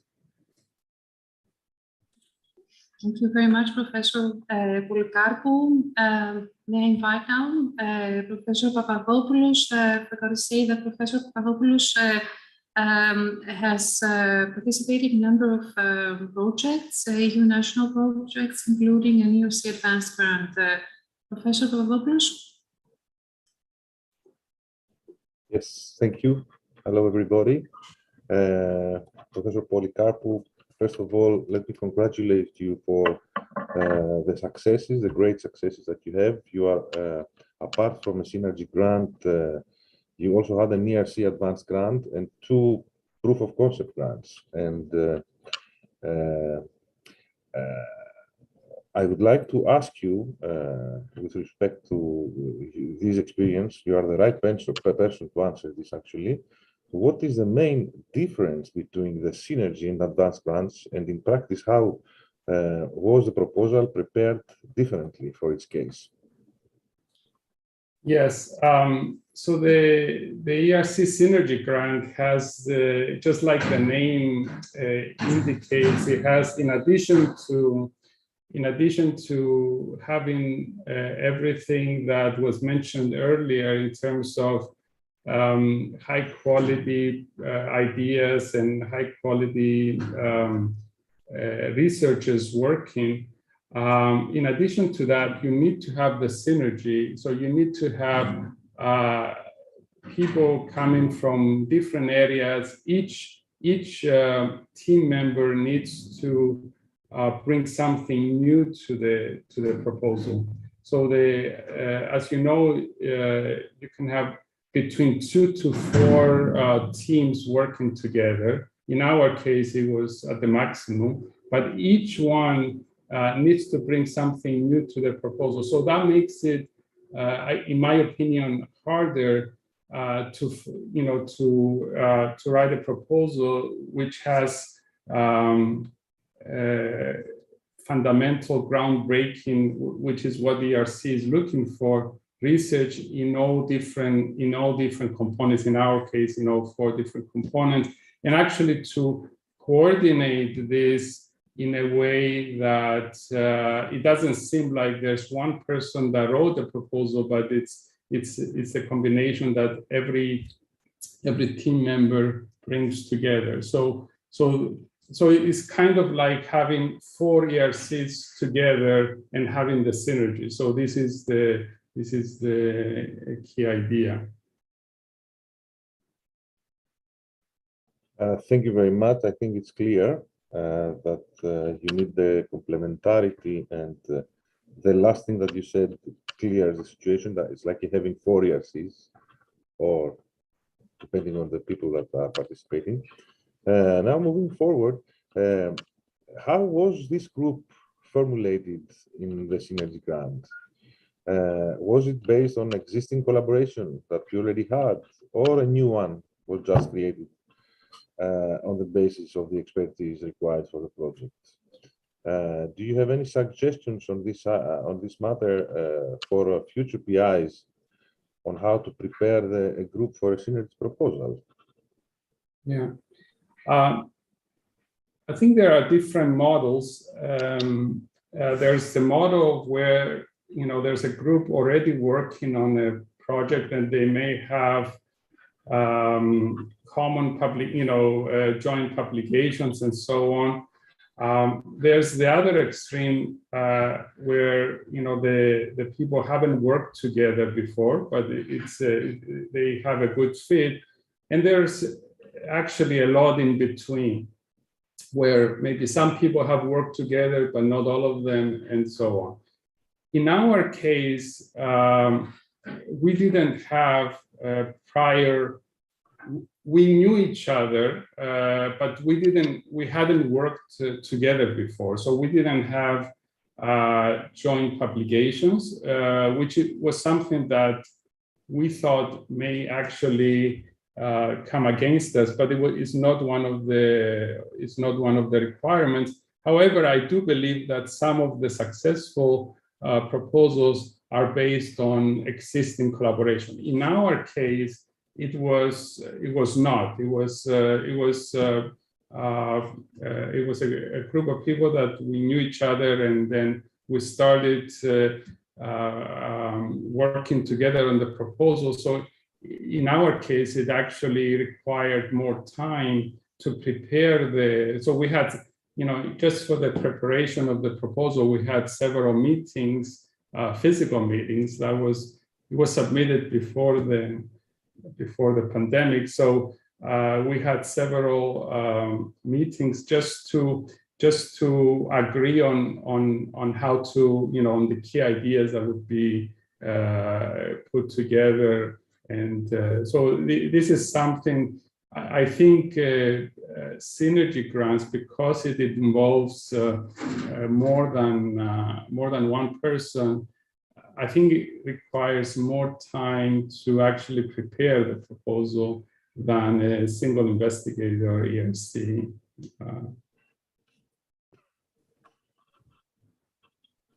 I think it's pretty clear. What is the main advice you would give to future applicants for a synergy grant regarding the preparation of the proposal? I mean, you just mentioned that definitely you need time, but are any other, let's say, tips that you may suggest? Yeah. Yeah, so I think the writing is actually, in my opinion, is not the most important thing. The ideas need to come before you start writing. So you need to allow time to do that. So I have experience both in preparing an ERC advanced grant and also an ERC synergy grant.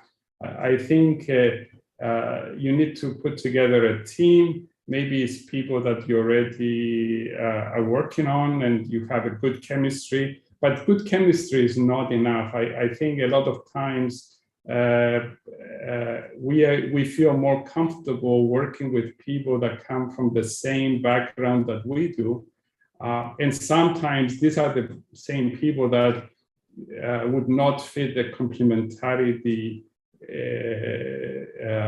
requirement. So you need to reach out to people that can bring something new, and allow some time to develop the ideas and to make it coherent as a project. The other thing is, because it's a 6-year, like I said, it's a big project. It's 10 million versus 2.5 million. So there's a lot of people working together. That is the 4 PIs and all their teams. So the scope of the project needs to be in accord. It needs to be large. You need to be ambitious. You need to have new ideas. And I think that that takes some time. I think it's it's not all the quality of the PIs is important, but I don't think the requirement is that the PIs need to be at the level, at least that's what the ERC is saying for Synergy grant, the level of the PIs don't need to be at the advanced grant level. They could be at the starting ERC starting grant level. However, the synergy they need to bring together is important. The other thing that the ERC Synergy grant allows is the participation of someone. One of the teams can be from outside Europe. We didn't utilize this in our case, but I think that might be an important component to bring one person, if it fits, some people, from the US or from Australia or from other countries. So that's another consideration to take into account. And yeah, the other aspect is the interview, which, if you get to the final stage where you go through the interview, again, the interview with 4 people becomes a lot more tricky in terms of, coordinating who's going to answer which question and all that. So it becomes more difficult. However, at the same time, it's difficult for everybody else. So it's, you don't need to be discouraged by that. But what it means is that you need to have several maybe mock interviews with people that you trust can ask questions and go through it in a way that is similar to the real situation, so that when it does happen, it's not for the first time. So these are some suggestions that I think would help. So something like an interview simulation, huh? Yeah.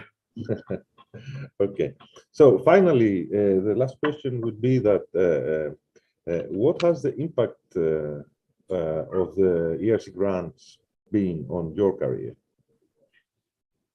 The ERC grant has, had a huge impact in my career. As you can imagine, I was for many years faculty in the US. I joined the University of Cyprus, and one of my concerns moving back to my home country, when I was the first person to join in the electrical and computer engineering. So one of my concerns was to be able to carry out high quality research.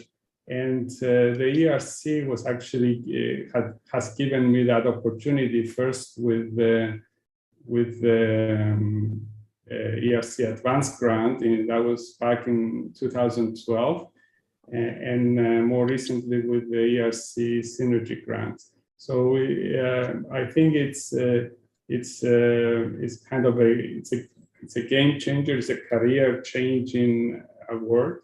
So and of course it's very competitive, but at the same time, I think the rewards are so important because it's the ideal grant, because basically you're doing what you like to do, what you want to carry in your research, and you don't have all the overheads in terms of writing, periodic reports, and which some of the European projects require. So you can actually spend your time working on your research with your team and other people, and it makes it into an ideal situation. And also for people that may be looking to go to another university, it opens a lot of, for sure, ERC grants open a lot of doors. I'm sure all the ERC grantees, especially at the high, at the advanced grant and so on, get recruited to go to other universities. So if someone is interested to move to another university, that's also, or a permanent position like the previous awardee mentioned, it's a very important grant. So it was very important for me, and I think the message is that it's definitely worth trying and to put a serious effort, because even in the worst case scenario that it doesn't get funded, I think you learn a lot during the process. You learn where you want to take your research in the next 5-10 years, which I think is a very important. It's a very important thing to think about. Thank you so much, Professor Polita. Thank you. Thank you both. So I would like now to welcome Dr. Pantelis, Christopoulos Pantelis. He is currently a research associate with the Optical and Semiconductor Devices Group, Department of Electrical and Electronic Engineering at Imperial College London. Well, in his current position, he is developing wearable electronics for needed sensors for real-time breath monitoring and classification. His research interests include mixed signal electronic devices and systems, micro and nano fabrication with silicon and graphene materials for biomedical sensor applications. Dr. Pantelis, Christopoulos Pantelis will present his postdoctoral fellowship and will discuss and provide advice in collaboration with Dr. Koliva. Dr. Koliva is national representative and head of communication at the Hellenic Pasteur Institute. Dr. Koliva is national representative for Marie Skłodowska reactions. So I now welcome you both, Dr. Pantelis and Dr. Koliva. Hello, welcome. Thank you very much. Hello. Thank you very much for the invitation. So I'm ready to share my presentation. Let me know if you can clearly see my slides. Yes, thank you. Okay. Well, I would like to thank you very much for the invitation, the organization. I'm very happy to be here. It's such an honor and to be able to contribute a little bit to this event. So my project for the Marie Curie Actions Fellowship is called Sepsis Diagnosis via Integrated Breath Sensing System with Change Point Detection for Real-Time Point of Care, or in short, sepsis sensor.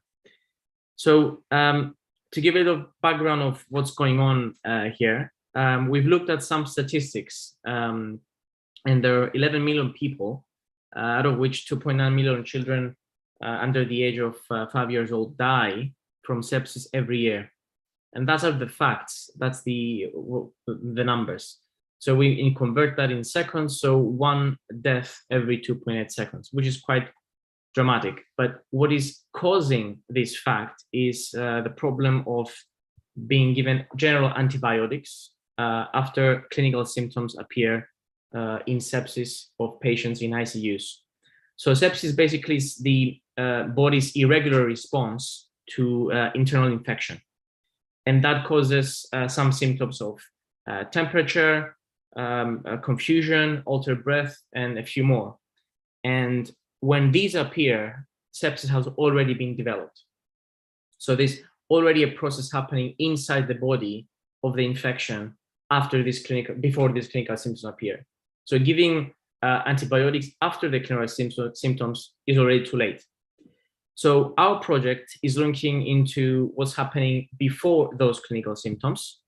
And we've come up with the picture shown here, where we will be using the exhaled breath to monitor the chemical gases that come out of our breath while being in ICU. And that is going to happen in real time. Obviously, there are many of them, a few thousands possibly. So what we need to do is separate them, each gas, into space and time.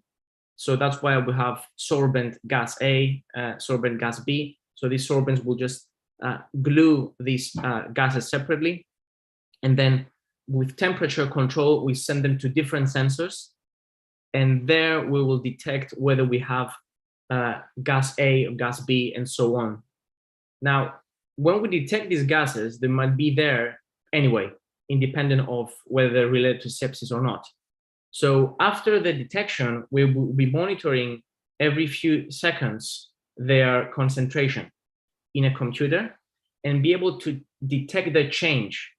So the concentration of a gas might change during the sepsis development, might not be constant, might exist before and after, but we're looking into detecting that change.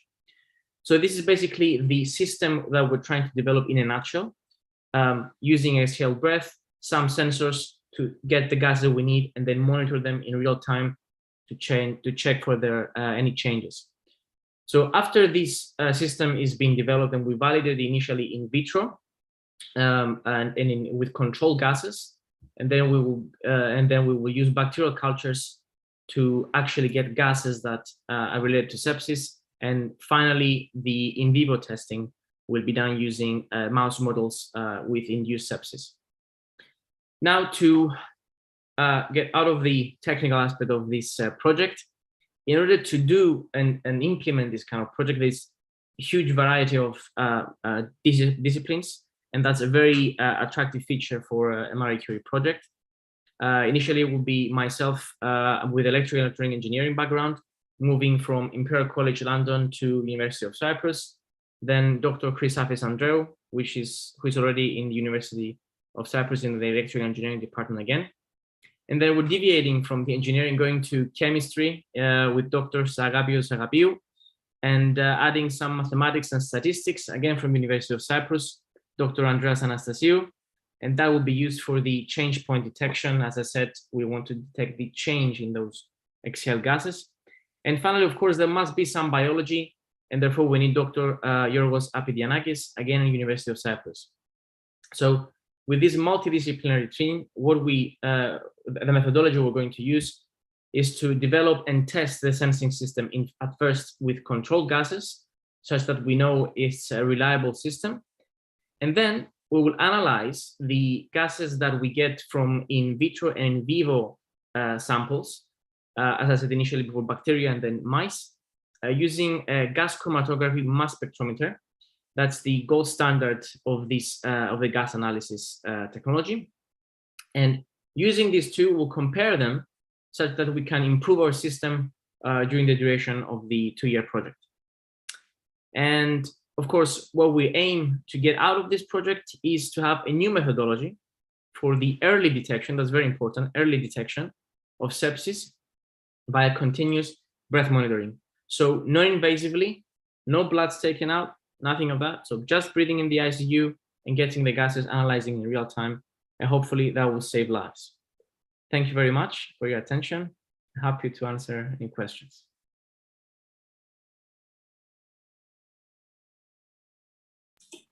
Thank you very much, Dr. Kouripa. May I welcome you and invite you to discuss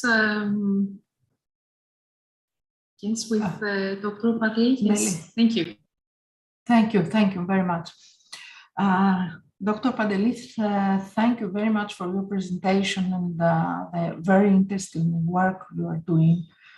The first question is to explain us your motivation to apply for a Marie Sklodowska-Curie postdoctoral fellowship. Yeah. So I have always been interested in science, and that's why I chose engineering and then did my PhD. But I wanted to continue contribute to science a little bit, but I want to do that in Cyprus, with my home country.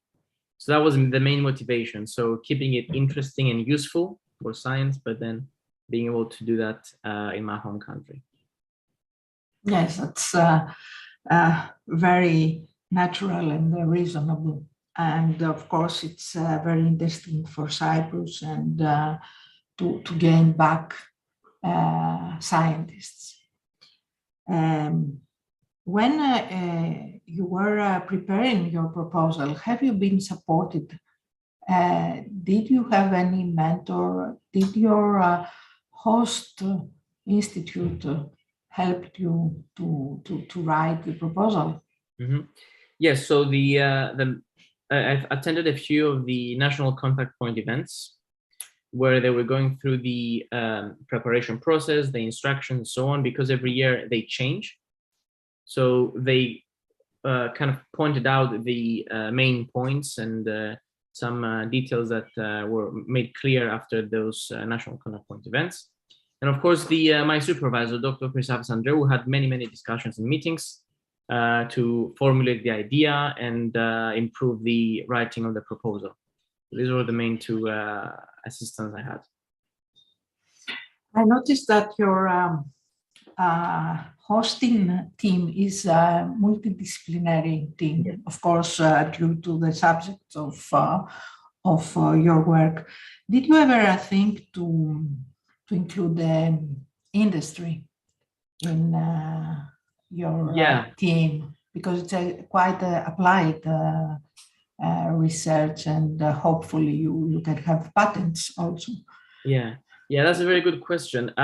We had that idea as well, but it was, on one hand, we were looking at the very fundamental point towards commercializers is quite far, I think, because we're looking at the actual testing system and then testing it in the lab. But obviously, an input from a commercial company would be very welcome. At that stage, we didn't include them, but we had some contacts afterwards, after the application, and we're very happy to include them later on. Okay. And my last question is there any advice from you to future applicants? Yeah, so there are many advice I can give, but very important, I would say, start early. The earlier you start gives you time, first of all, to read the new structures of every year. They change, so pay attention to detail. Then it gives you time to prepare many drafts. So by each new draft, you improve something, even a minor thing. And then it gives you time to be honest with yourself and your supervisor, have many discussions back and forth, be constructive with that. The supervisor is there to help. And finally, you need to have a really strong motivation to keep you going. Otherwise, the process is quite long and tedious, and the competition is very high. So if you really don't have that drive, I don't think that would be successful. So start early, have a good motivation. This is a lifelong advice anyway. I wish you every success to your plans and your research. Thank you very much. Yeah. Thank you. Thank you very much. I wish now to welcome Professor Padogiannis. He's an associate professor in concrete technology and durability at the National Technical University of Athens. He has a published record of more than 30 journal papers and 56 conference publications, and he's supervisor of the Marie Skłodowska-Curie Fellow, Dr. Karadza. Dr. Karadza has graduated with distinction from National Technical University of Athens. And she has an MSc from France, from University of Grenoble, and she has completed her PhD at the University of Edinburgh in UK. Dr. Padogiannis and Dr. Karadza, Professor Padogiannis, Dr. Karadza. Hello, hi. Hello, welcome. Thank you for the invitation. So I'll be starting with the presentation of the project, and then both of us will be happy to answer any questions you might have. So I'll just share my screen.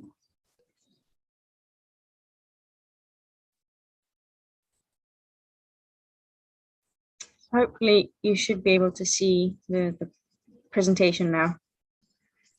Not full screen. Yes, now, yes, thank you. So in very simple terms, I'm going to explain the project a little bit. So it's called Fire 2C because what we're trying to do is to do an experimental and a numerical investigation of a fire-resistant fiber-reinforced concrete that is used for tunnel linings And basically, when there's a fire in a tunnel, what happens is the concrete structure tends to spall, and spalling basically means parts of the concrete flake off and the structure disintegrates.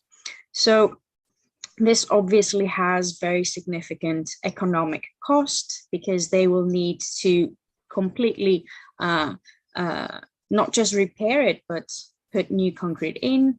And it's also very risky to humans during fire, but also to the firemen that are trying to reach the fire and put it off.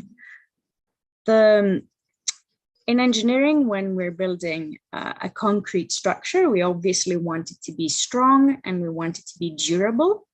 But with fire, the most strong, let's say, concrete tends to spall even more.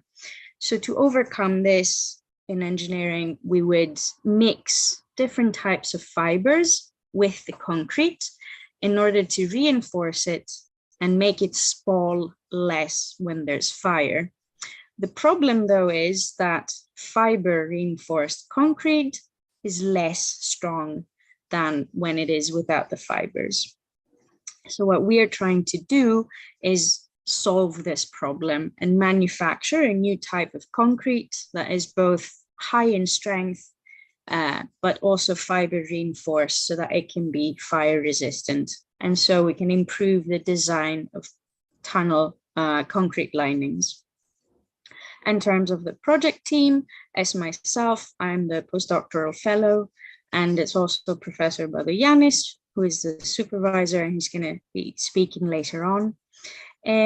We are also in collaboration with Professor Nomikos from the same institute, who is the director of the laboratory for tunneling, and whose expertise and help was really invaluable during the process of writing the proposal. And there are going to be some of the tests that I will be performing in Sweden, in Lund. And our contact and collaborator over there is Dr. Hall. In terms of the methodology, and I'll try to say it in very simple terms, because I understand that everyone is a civil engineer and it's not necessarily everyone's cup of tea. So basically what we want to do is to optimize the design and the production of new types of fire-resistant, fiber-reinforced concrete. And we're going to do that by building up from past research of the supervisor, hoping to create what we would call a green concrete, so something that has a low carbon footprint, something that is more durable as well. We're going to study experimentally the effects of the fibers before and after fire occurs. And we're going to do that using X-ray imaging. So we'll be able to see the full 3D structure of the material. And that's something that hasn't been done before. And it's also something that is my own expertise, using images to study materials. And in the end, after doing all of the experiments, we're going to try and create a new numerical model to predict accurately what's going to happen in case of a fire if we use this new type of concrete, so that we can prove that it is worth, let's say, doing the research. I think that in terms of impact, the idea is that whilst we have an increase in vehicles, we also have an increase in the construction rate, but also the construction size of tunnels, which means we need to have better concrete linings so that in case of a fire, which it's more probable to happen the more vehicles are passing from a tunnel, we'll have a reduced time and cost required for the restoration of the tunnel after a fire. And also we're hoping that our research will improve the fire standard regulations. And I'm gonna close the presentation just by saying that I think one of the very important things that helped get funding for our project was the fact that we're building up from past research from the supervisor, but that we're also exploiting my own expertise so that both of us can basically improve our career prospects and our professional development. So thank you very much for the time.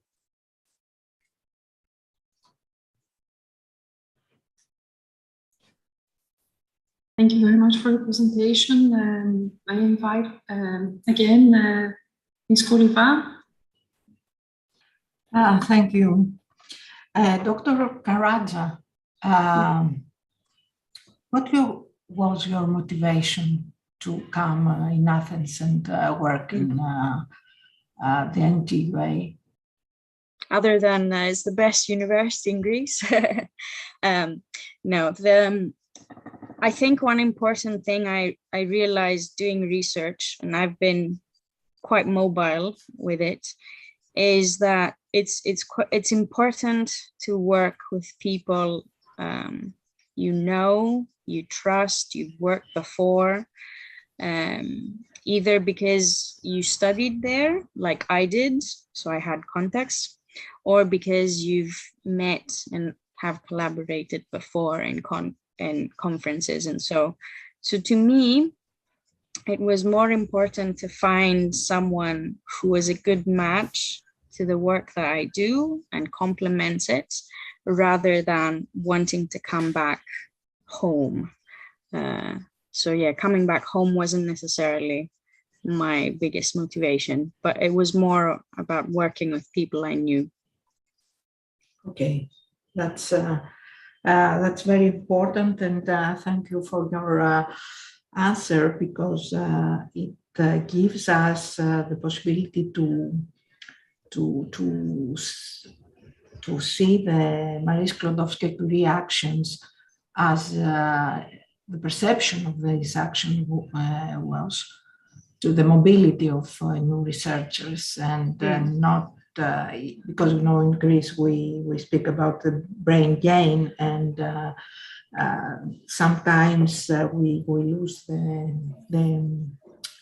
if you want, the aim of Marie Sklodowska-Curie actions. And have you been supported for the project, for the proposal? Yes, so for me, it was my second time applying, albeit for a different project, for a different country as well. So I received a lot of support in the beginning on my first application from the university I was before, from the national contact points. So I understood the process. And this time round, I focused more on the project itself. So I received a lot of support from the supervisor, from colleagues, from the university in Athens, but also from the university I was before. And we also had a lot of support and discussions with Professor Nomikos, who also helped build the project and the idea before I started writing it.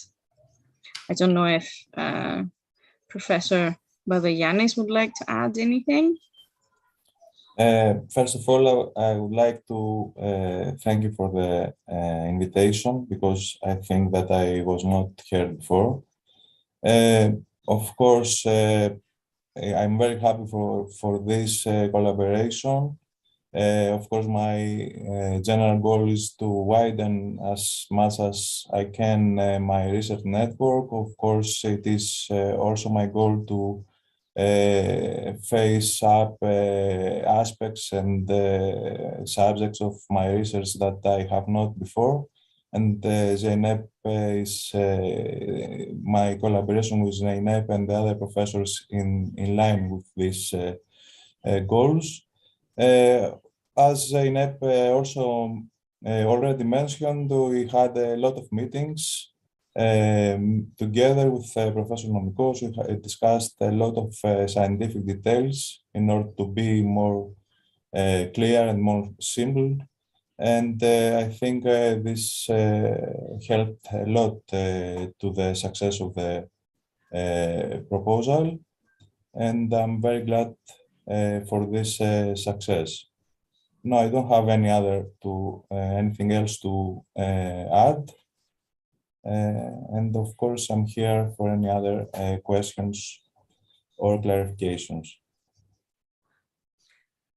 Professor Gavriani, thank you very much. So I can assume that your advice is a strong research project behind the proposal. Yes. Are you asking myself or? No, both of you. Yes, Zeynep, start. So for me, the biggest advice would be that the researchers shouldn't be put off if the first time they apply, they are not successful, because the feedback they receive, I mean, the feedback I received from the review panel was really what helped me understand why I wasn't successful. Because the first time around, I spent months and months trying to write a good proposal.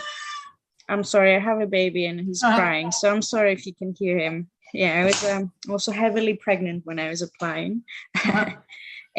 So I received such good feedback that helped me really put things in perspective and improve my writing and improve how I explain my project.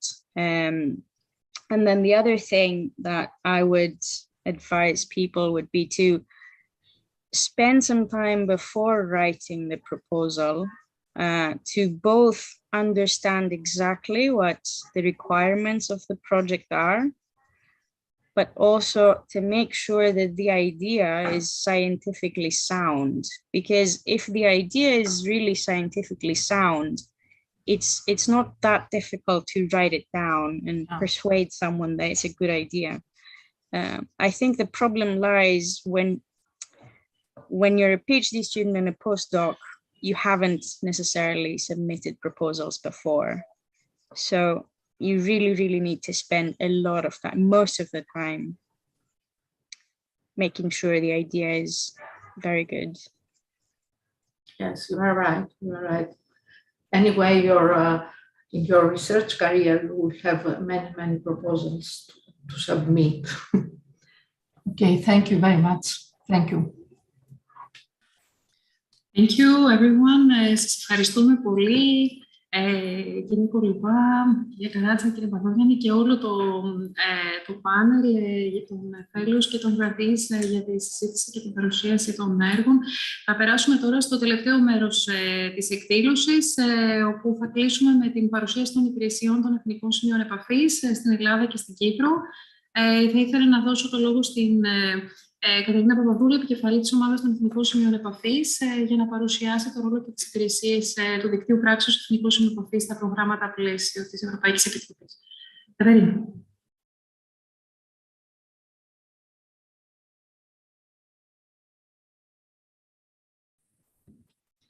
Καλησπέρα ξανά.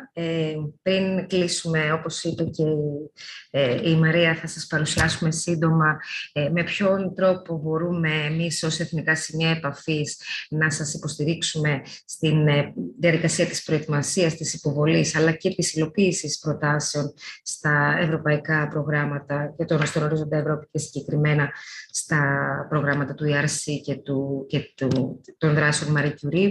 Πολύ σύντομα να σας αναφέρω ότι το δίκτυο πράξη, που είναι ο οργανισμός στον οποίο εργαζόμαστε και συνδιοργανώνουμε σήμερα την ημερίδα. Συγγνώμη, βλέπω η παρουσίαση μου δεν είναι ακόμα full screen. Ένα λεπτό. Θα πατήσω κάτι άλλο.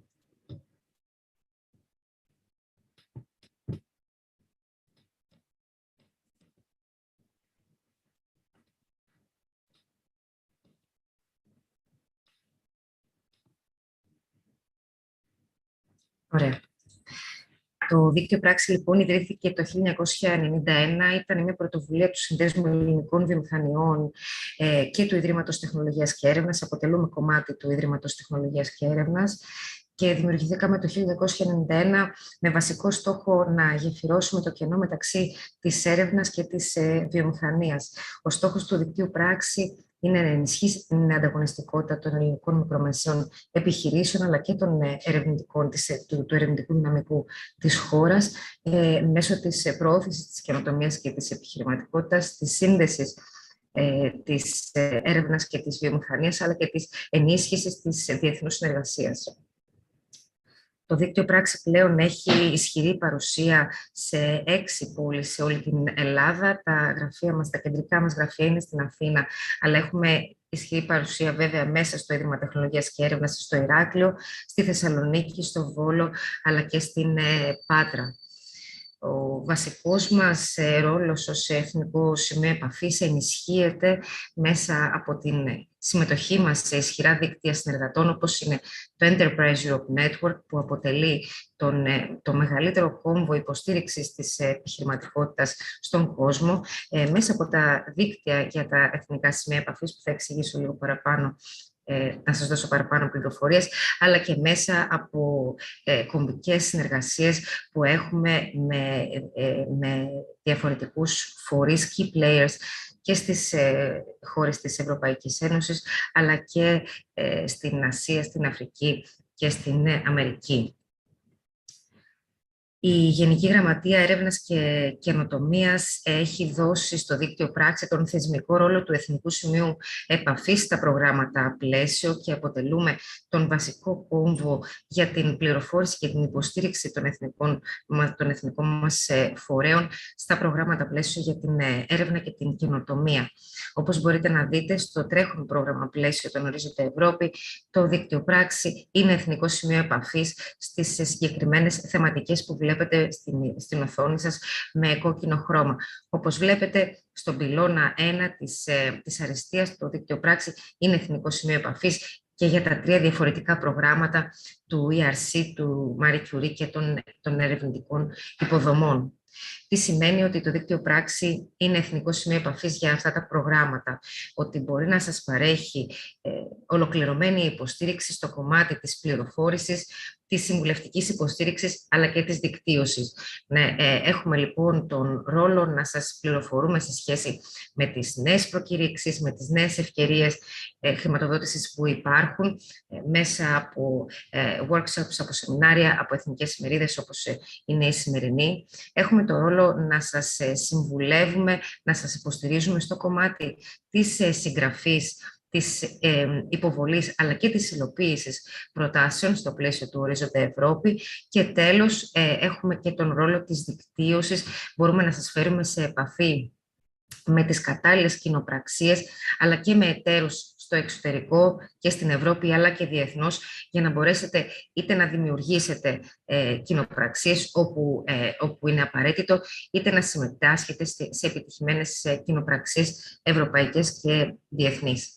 Το δίκτυο πράξη, εκτός από τα εθνικά σημεία επαφής που φιλοξενεί, συμμετέχει και συντονίζει τα αντίστοιχα ευρωπαϊκά έργα που είναι τα δίκτυα των εθνικών σημείων επαφής, τα οποία αποτελούν ευρωπαϊκά δίκτυα θεματικά, τα οποία μπορούν να σας φέρουν σε επαφή με τους κατάλληλους εταίρους, τους πιο ενεργούς εταίρους στα προγράμματα πλαίσιο σε όλη την Ευρώπη, αλλά και διεθνώς. Εδώ μπορείτε να δείτε τα έργα των εθνικών σημείων επαφής, στα οποία έχουμε συμμετάσχει στο προηγούμενο πρόγραμμα πλαίσιο, τον Ορίζοντα 2020, που ολοκληρώθηκε στο τέλος της προηγούμενης χρονιάς, και να δείτε ενδεικτικά σε ποιες θεματικές συμμετέχουμε στα αντίστοιχα έργα των εθνικών σημείων επαφής στον Ορίζοντα Ευρώπη.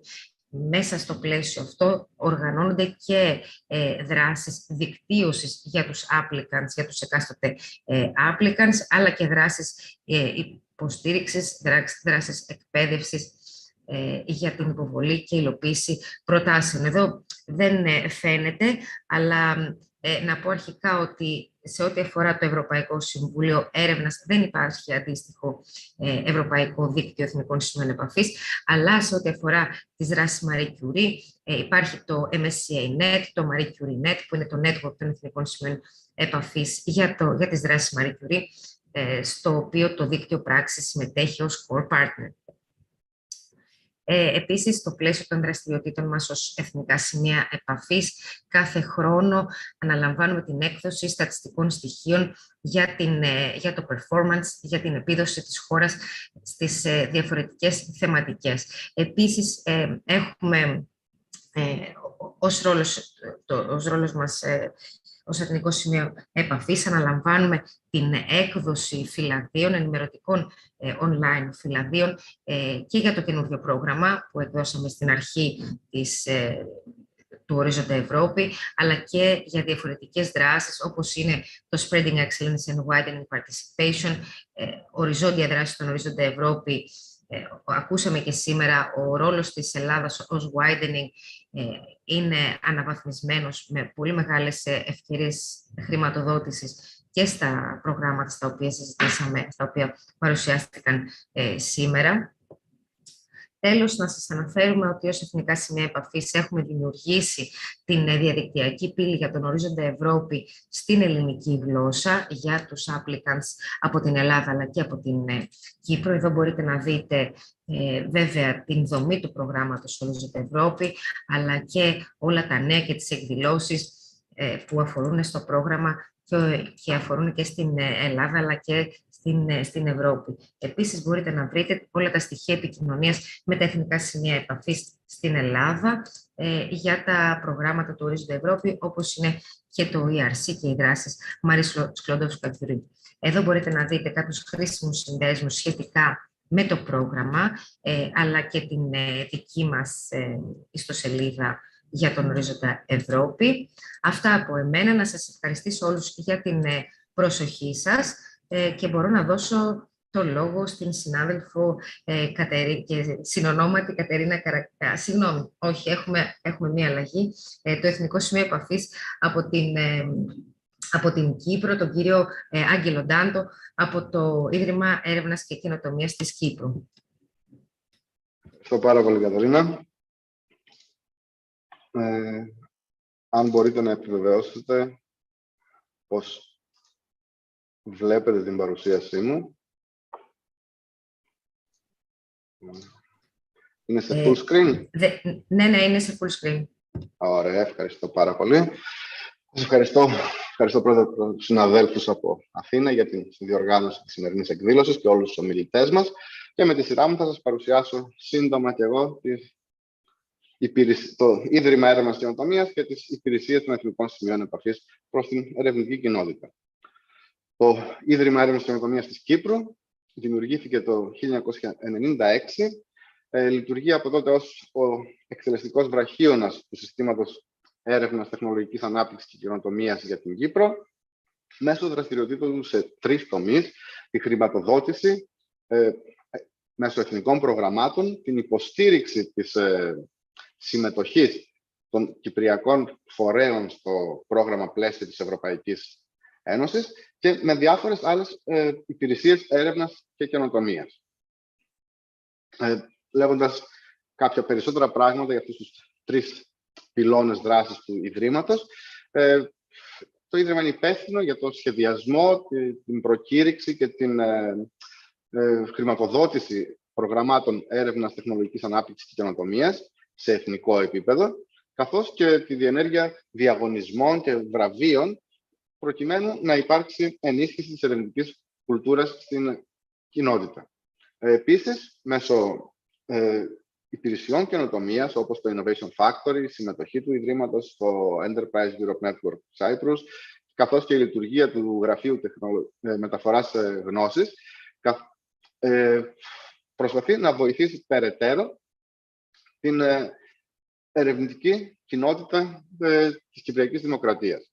Ενώ μέσω των υπηρεσιών των Εθνικών Σημείων Επαφής, στόχος είναι η υποστήριξη της συμμετοχής κυπριακών οργανισμών στο πρόγραμμα πλαίσιο, στις δράσεις COST, καθώς και σε άλλα προγράμματα. Αναφορικά με τις υπηρεσίες των Εθνικών Σημείων Επαφής, αυτές μπορούν να διαχωριστούν σε 3 πυλώνες. Έχουμε την ευαισθητοποίηση του κοινού και την μεταφορά της πληροφορίας μέσω του ειδικού microsite που έχουμε κάνει στην ιστοσελίδα του Ιδρύματος με θέματα μόνο για τον Ορίζοντα Ευρώπη. Τη διεξαγωγή info days, webinars και εκπαιδευτικών σεμιναρίων ανατακτά χρονικά διαστήματα και για όλα τα clusters και σε όλα τα pillars του Ορίζοντα Ευρώπη. Την άμεση επικοινωνία μέσω του mailing list και των social media του Ιδρύματος, προκειμένου να περάσουμε όλη την πληροφορία στην ερευνητική κοινότητα. Στη συνέχεια, οι υπηρεσίες μας περιλαμβάνουν την βοήθεια και τις συμβουλευτικές υπηρεσίες με θέματα proposal writing, pre-proposal και full proposal checks, βοήθεια κατά την εξέβρεση συνεργατών, απάντηση σε διάφορες απορίες και ιδιαίτερα θα ήθελα να σταθώ στα δύο τελευταία, ιδίως για την περίπτωση του ERC, όπου έχουμε τα mock interviews και το ERC Mentoring Initiative. Στο ERC Mentoring Initiative, το ΙΔΕΚ έχει επιλεγεί και συμμετέχει στη νέα αυτή πρωτοβουλία του ERC για χώρες που δεν έχουν υψηλά ποσοστά επιτυχίας στις προσκλήσεις ERC, όπως ήδη έχουμε δει. Στο πλαίσιο αυτής της πρωτοβουλίας, μπορούμε να παρέχουμε προς τους ερευνητές και τις ερευνήτριες που υποστηρίζουμε πρόσβαση σε λίστα μεντόρων του ERC, που είναι είτε ERC grantees είτε παλαιά panel members. Οι ερευνητές και ερευνήτριες μπορούν να προσδιορίσουν το είδος της υποστήριξης που επιθυμούν, διαδικτυακή συνάντηση με τον μέντορα για συζήτηση ιδέας ή του βιογραφικού, καθώς και την επίλυση απορριών. Η πρώτη επαφή γίνεται από εμάς, από το ΙΔΕΚ, και εφόσον δεχθεί ο μέντορας, ξεκινά απευθείας επικοινωνία με τον ενδιαφερόμενο. Η συμμετοχή των μεντόρων θα πρέπει να σημειωθεί πως είναι εθελοντική. Επίσης, για το στάδιο της συνέντευξης, παρέχουμε εκπαίδευση και mock interviews, στα οποία προσκαλούμε παλαιά panel members ή ERC grantees και προσπαθούμε να προσομοιώσουμε τη διαδικασία της συνέντευξης, προκειμένου να προετοιμαστεί καλύτερα ο υποψήφιος. Εδώ μπορείτε να δείτε όλη την ομάδα μας, την Dr. Καλυψό Σέπου, η οποία είναι η επικεφαλής, και τα NCP για όλες τις πολυθεματικές προτεραιότητες του πυλώνα 2, αλλά και το τομέα αριστείας του πυλώνα 1, όπου για θέματα Marie Curie είμαι εγώ και ο συνάδελφος Ιωάννης Θεοδόρου, ενώ όπως ήδη έχετε δει, υπεύθυνη για τα θέματα ERC είναι η συνάδελφος Κατερίνα Καρακασίου. Σας ευχαριστώ και Μαρία, ο λόγος και πάλι σε σένα. Ευχαριστούμε πάρα πολύ, Άγγελε. Ευχαριστούμε πολύ όλους τους συμμετέχοντες, τους ομιλητές και επίσης εσάς, εσένα, Άγγελε, και την Κατερίνα, για τη συνεργασία μας, για τη διοργάνωση αυτής της εκδήλωσης. Σας ευχαριστώ πολύ όλους. Οι παρουσιάσεις και το βίντεο της εκδήλωσης θα είναι διαθέσιμες στην ιστοσελίδα των διοργανωτών από αύριο. Σας ευχαριστούμε πολύ. Καλησπέρα. Γεια σας. Γεια σας.